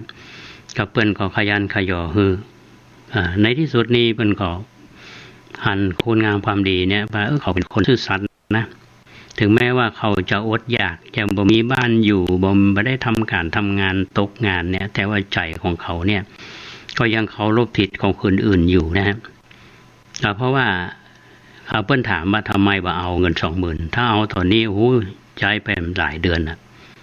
เพิ่นก็บอกมันใช่เงินของเขาอันนี้คือสิ่งที่เขามีความกล้าหาญทางจริยธรรมเจ้าของเงินเนี่ยเพิ่นก็คือรางวัลละ 2,000 นะแล้วคนเพิ่นก็ว่าจะช่วยเหลือคือไปทำงานนะครับไม่ยิงคนที่เป็นพดเรื่องเนี่ยเพิ่นก็รู้สึกว่าจะเป็นแฟนกับเจ้าของโรงงานเนี่ยนะเพิ่นก็พาไปซื้อผ้าซื้อหยังตอนแรกก็คือก็ไม่อยากได้นะก็ซื้อหยังคือก็เอาไว้นะครับในที่สุดนี่คนนี้ก็ได้รับการพิจารณาเอาไปทำงานที่บริษัทของคนนี้นะครับก็พาไปทำบัตรประชาชนไปสมัครงานตามระเบียบของบริษัทผ่านงานบริหารงานบุคคลคนนี้ก็ได้งานทำมีบัตรประชาชนแล้วก็เมื่อเป็นถามว่ามีความสบายใจมากขึ้นแต่อาจจะมีคำถามไหมท่านผู้ฟังว่าเป็นจะใดถึงมาเป็นอย่างเงี้ยเมื่อก่อนเขามีครอบครัวมีลูกมีเมียเหมือนกันเมียก็ไปเลิกกันแล้วเป็นอย่างใดถึงบอกพลิกบ้านเพื่อทุกความเคลื่อนไหวทางบ้านหมดอันนี้น่าจะมีเบื้องหลังอยู่แต่ว่าสิ่งที่เขาชื่นชมเขาที่สุดนั่นก็คือในยามที่ยากจนถึงขนาดนี้บ่มีที่อยู่บ่มีงานทำเงิน 20,000 เนี่ยก็มันจะเป็นปัจจัยให้อยู่ได้แต่เขาก็บ่เอาเพราะฉะนั้นเจ้าของโรงงานเนี่ยเพิ่นก็ตอบแทนคือโอกาสคนที่ดีเนี่ยเขาก็ได้งานทำได้เงินเดือนแล้วก็มีสุขภาพจิตดีขึ้นนะว่ามีความพร้อมแล้วนี่ก็จะพลิกบ้านเหมือนกัน ที่จะมาเล่าท่านทั้งหลายฟังนะในสถานการณ์อย่างนี้นะครับเขามองว่าคนที่เป็นเจ้าของเงินเนี่ยก็มีใจเมตตานะมีคุณธรรมคนที่บ่เอาเงินนั่นก็มีคุณธรรมมีจริยธรรมเพราะเขาลบสิทธิ์ของคนอื่นเนี่ยมานำเงินที่ไม่ใช่เงินของตัวเขามาเป็นของตัวเองอย่างเนี้ยในปัจจุบันนี้จะมีสักกี่รายท่านผู้ฟังบางคนเขาบอกโอ้ยเอากับไปหุ้ยแล้วกระเป๋าสตางค์ขว้างเนี่ยบัตรเอกหลักฐานทั้งหลายก็ฝังดินเนี่ยก็จบไผ่ไปใช้หู้หรอแต่ว่ามันอยู่ในหัวใจกันตลอดชีวิตแล้วเรื่องนี้นำเผยแพร่คนก็ชื่นชมว่าเป็นคนที่ทำดีนะก็ได้รับสิ่งที่ดีตอบแทนก็ยังภาวนาว่าคนนี้ก็น่าจะได้ทำงานดีขึ้นสุขภาพที่ดีขึ้นชีวิตเขาคงจะดีขึ้นอันนี้ก็เรียกว่ามีภูมิคุ้มกันนะฮะเพราะฉะนั้นเงิน 20,000 นี่สามารถที่จะมาทำให้จิตใจเขาอ่อนได้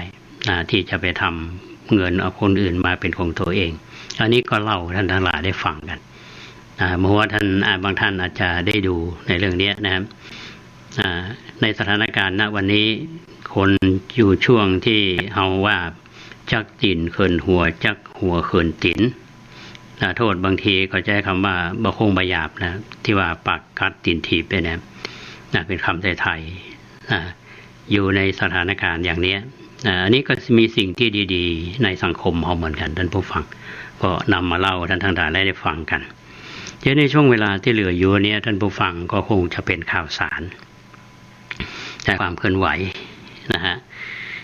เมื่อตะวานี้อาตมาภาพก็ได้นำความคืบหน้าที่ท่านได้ทำบุญ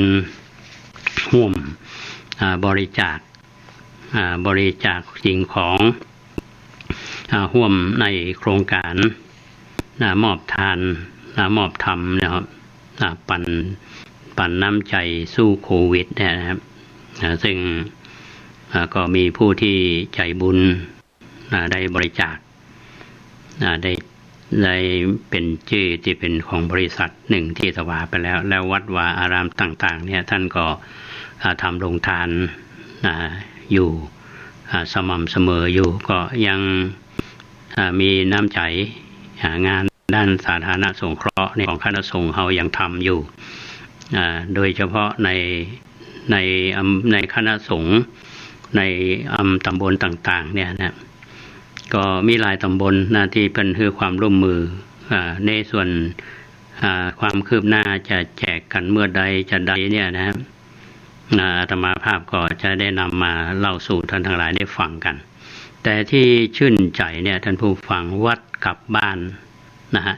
บทบาทพระสงฆ์เฮาที่มีต่อชุมชนที่มีต่อพี่น้องชาวบ้านเนี่ยในสถานการณ์ที่มีความเดือดร้อนอย่างนี้คนก็ทำมาหากินก็ฝืดเคืองเนาะซึ่งก็มีคนที่ทำธุรกิจเนี่ยเรียกว่าเป็นคนที่มีใจบุญสุนทาน เรามาได้รับทราบข่าวเนี่ยจากกลุ่มไลน์ของกลุ่มเลขาตำบลเลขานุการตำบลอำเภอเมืองเนี่ยเปิ้นก็ได้แจ้งมาในไลน์กลุ่มว่าทางคณะสงฆ์ตำบลสันผีเสื้อเนี่ยซึ่งมีท่านพระครูประภาสปริยัติวิมลเนี่ยซึ่งเป็นเจ้าคณะตำบลแล้วก็มีโยมที่ใจบุญซึ่งอยู่หน้าวัดปากคอยไทยเนี่ยคือร้านปรัชญาการค้าเนี่ยซึ่งคุณอรุณสมนวัฒน์แบบฮะบุรีผู้ใจบุญเนี่ยบ้านปากคอยใต้เนี่ยท่านก็เป็นลูกศิษย์ของท่านพระครูตัวมีจิตนั้นเป็นกุศลแล้วก็มอบข้าวสารนี้จำนวน 1,000 กระสอบแก่พี่น้องชาวบ้านปากคอยใต้ครอบครัวละ1กระสอบและมอบคือแก่ทุกครอบครัวหมู่บ้านใกล้เคียงเนี่ยมี3หมู่บ้านคือบ้านปากคอยเหนือบ้านขัวโกบ้านล่องอ้อซึ่งอยู่ในเขตตำบลสันปีเสื้ออำเภอเมืองจังหวัดเชียงใหม่อันนี้เป็นข่าวที่น่าชื่นชมและอนุโมทนาทั้งที่ท่านพระครูประภาส ปริยัติวิมลท่านเจ้าคณะอำเภอตำบลสันปีเสื้อเนี่ยเป็นตำบลที่เข้มแข็งกิจกรรมเด่นนะฮะท่านก็เป็นพระหนุ่มมาทำงานด้วยความเสียสละญาติโยมก็หันผลงานสนับสนุนในกิจกรรมต่างๆโดยเฉพาะท่านผู้ที่ใจบุญคือคุณรุณสมนวัตเนี่ยที่ก็เป็นเจ้าภาพเพิ่นก็มอบไปเรียบร้อยแล้วมอบไปในตอนสายของวันนี้อันนี้เป็นข่าวที่น่ายินดีและชื่นชมเป็นอย่างยิ่งแล้วก็มีคนเข้าแถวมารับข้าวสารก็เป็นระเบียบเรียบร้อยดีนะก็ได้ทั้งเข้าไปหุงกินเลี้ยงครอบครัวเลี้ยงลูกเลี้ยงเต้า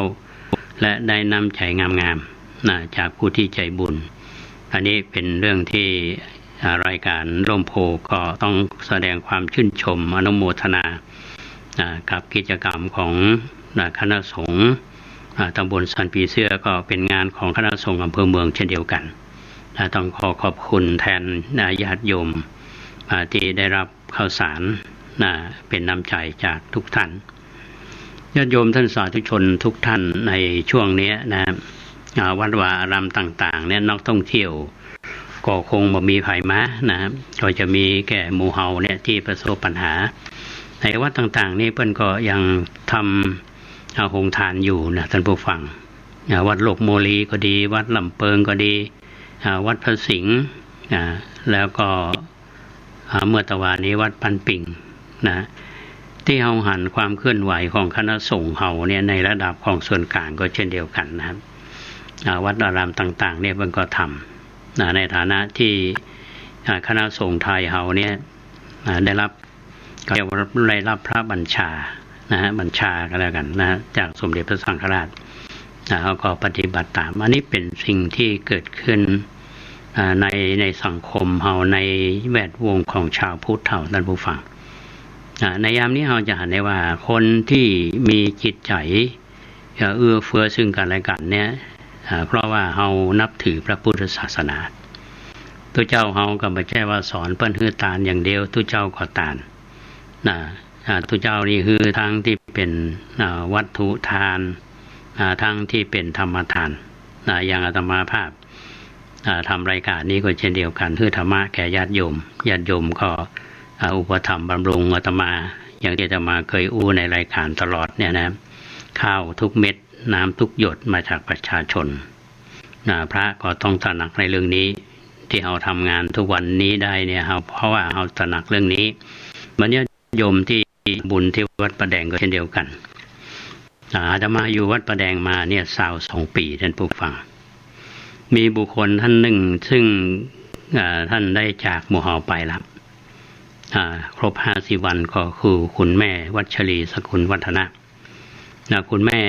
อยู่ที่หมู่14วัดประแดงเฮาเนี่ยนะตั้งแต่อาตมาอยู่ใหม่ๆแล้วแม่ก็เข้าไปร่วมกิจกรรมของวัดตลอดมาทำบุญทุกวันพระแต่ที่สำคัญนั่นก็คือเป็นผู้ที่ทอดกฐินถวายวัดประแดงตั้งแต่ปี 2543 เป็นต้นมาเนี่ยท่านก็มีส่วนร่วมเป็นประธานกฐินเกือบทุกปีถือว่าเป็นประธานท่านก็มีส่วนร่วมยิ่งบรรดาลูกหลานของคุณแม่วัชรีนะฮะซึ่งเป็นผู้ที่สนับสนุนว่าแม่เป็นคนที่ใจบุญสุนทานนับถือพระพุทธศาสนาท่านได้จากหมู่เฮาไปละครบ50 วันวันนี้มีลูกหลานซึ่งมีคุณมานพสกุลวัฒนะคุณสาโรจน์สกุลวัฒนะท่านพันตำรวจโทที่ว่าสกุลวัฒนะและก็ทำลายท่านที่มาทำบุญก็เป็นไปด้วยความเรียบร้อยต้องขออนุโมทนาบุญกับลูกหลานที่นึกถึงบุญคุณของคุณแม่จากเอาไปเพียงแต่ร่างกายเท่านั้นท่านยังอยู่กับลูกหลานทุกเพราะว่าลูกหลานเฮานี่ก็ถือว่ามี DNA เดียวกันของแม่ของพ่ออยู่จริงๆแล้วเปิ้นบ่ได้จากเฮาไปไหนก็อยู่ในตัวตนของเฮาทุกคนเฮาก็นึกถึงในสิ่งนี้เฮาก็ทำบุญอุทิศส่วนกุศลคืออันนี้บ่งบอกถึงพลัง และจิตใจอันเข้มแข็งและความกตัญญูกตเวทีต่อทูตที่เป็นลูกเป็นหลานก็ขอให้ดวงวิญญาณของคุณแม่วัชรีได้สู่สวรรค์รับกุศลผลบุญที่บรรดาลูกหลานเอายิ่งอาตมาภาพสำนึกอยู่เสมอที่วัดประแดงเฮาเนี่ยเจริญมาทุกวันนี้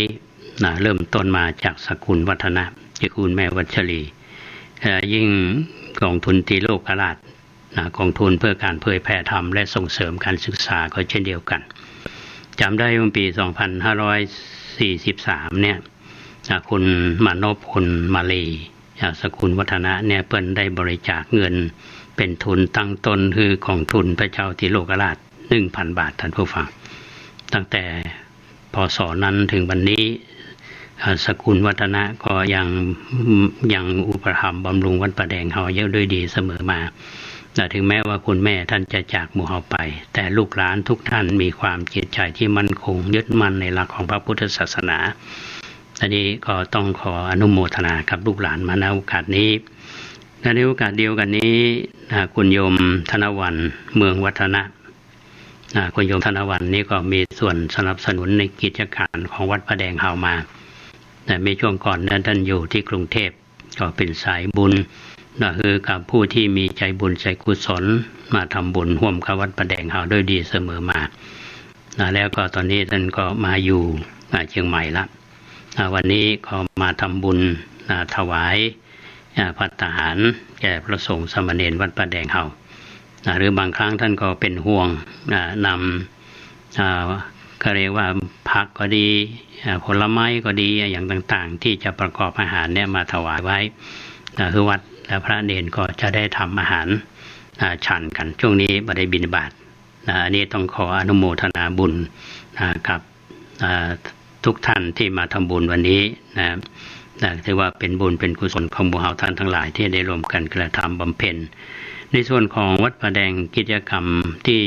อาตมาได้เจริญพรเพื่อท่านทั้งหลายได้รับทราบเนื่องมาจากว่าวันที่26 พฤษภาคม 2563 เนี่ยเป็นวันกตัญญูเนาะที่ทางวัดจะได้ทำบุญทักษิณานุปทานอุทิศถวายพระเจ้าติโลกราชพระเจ้าสามปังแกนแล้วพระเมืองแก้วแล้วก็อดีตเจ้าวัดประแดงท่านยานคัมภีร์ท่านมหาสวามีโพธินันทะและท่านครูบาเจ้าศรีวิจัยพระครูวิมลวรเวทหรือครูบาบุญมีวัดตาตะต้อยซึ่งเป็นครูบาอาจารย์ของอาตมาและผู้มีพระคุณของวัดประแดงเฮาก็จะมีการทำบุญทักษิณานุปทานและมอบทุนการศึกษาคือกับพระภิกษุสงฆ์สามเณรวัดประแดงเฮาที่มาศึกษาในมหาวิทยาลัยสงฆ์ที่เฮาขอมอบทุนทุนเหล่านี้ก็มาจากที่ญาติโยมได้ร่วมบุญบริจาคกันบ้านก็ได้มาร่วมเป็นเจ้าภาพทุนการศึกษามอบเพื่อกับพระภิกษุสามเณรเนี่ยทุนละ 2,500 บาทท่านผู้ฟังท่านใดที่มีความพร้อมที่จะร่วมบุญกันก็เชิญเนาะอันนี้ก็ต้องขออนุโมทนากับทุกท่านอันนี้ก็บอกบุญกันกองทุนพระเจ้าติโลกราชเนี่ยเราสร้างขึ้นมาเพื่อเป็นอนุสรณ์เพื่อรำลึกนึกถึงพระเจ้าติโลกราชผู้สถาปนาวัดประแดงมหาวิหารซึ่งเราเป็นคนรุ่นหลังซึ่งเราถ้าเราประกาศกิตติคุณมาบอกกล่าวคนรุ่นหลังเนี่ยเราก็จะลืมเพราะว่า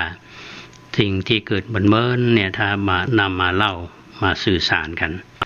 เพื่อนก็จะฟัง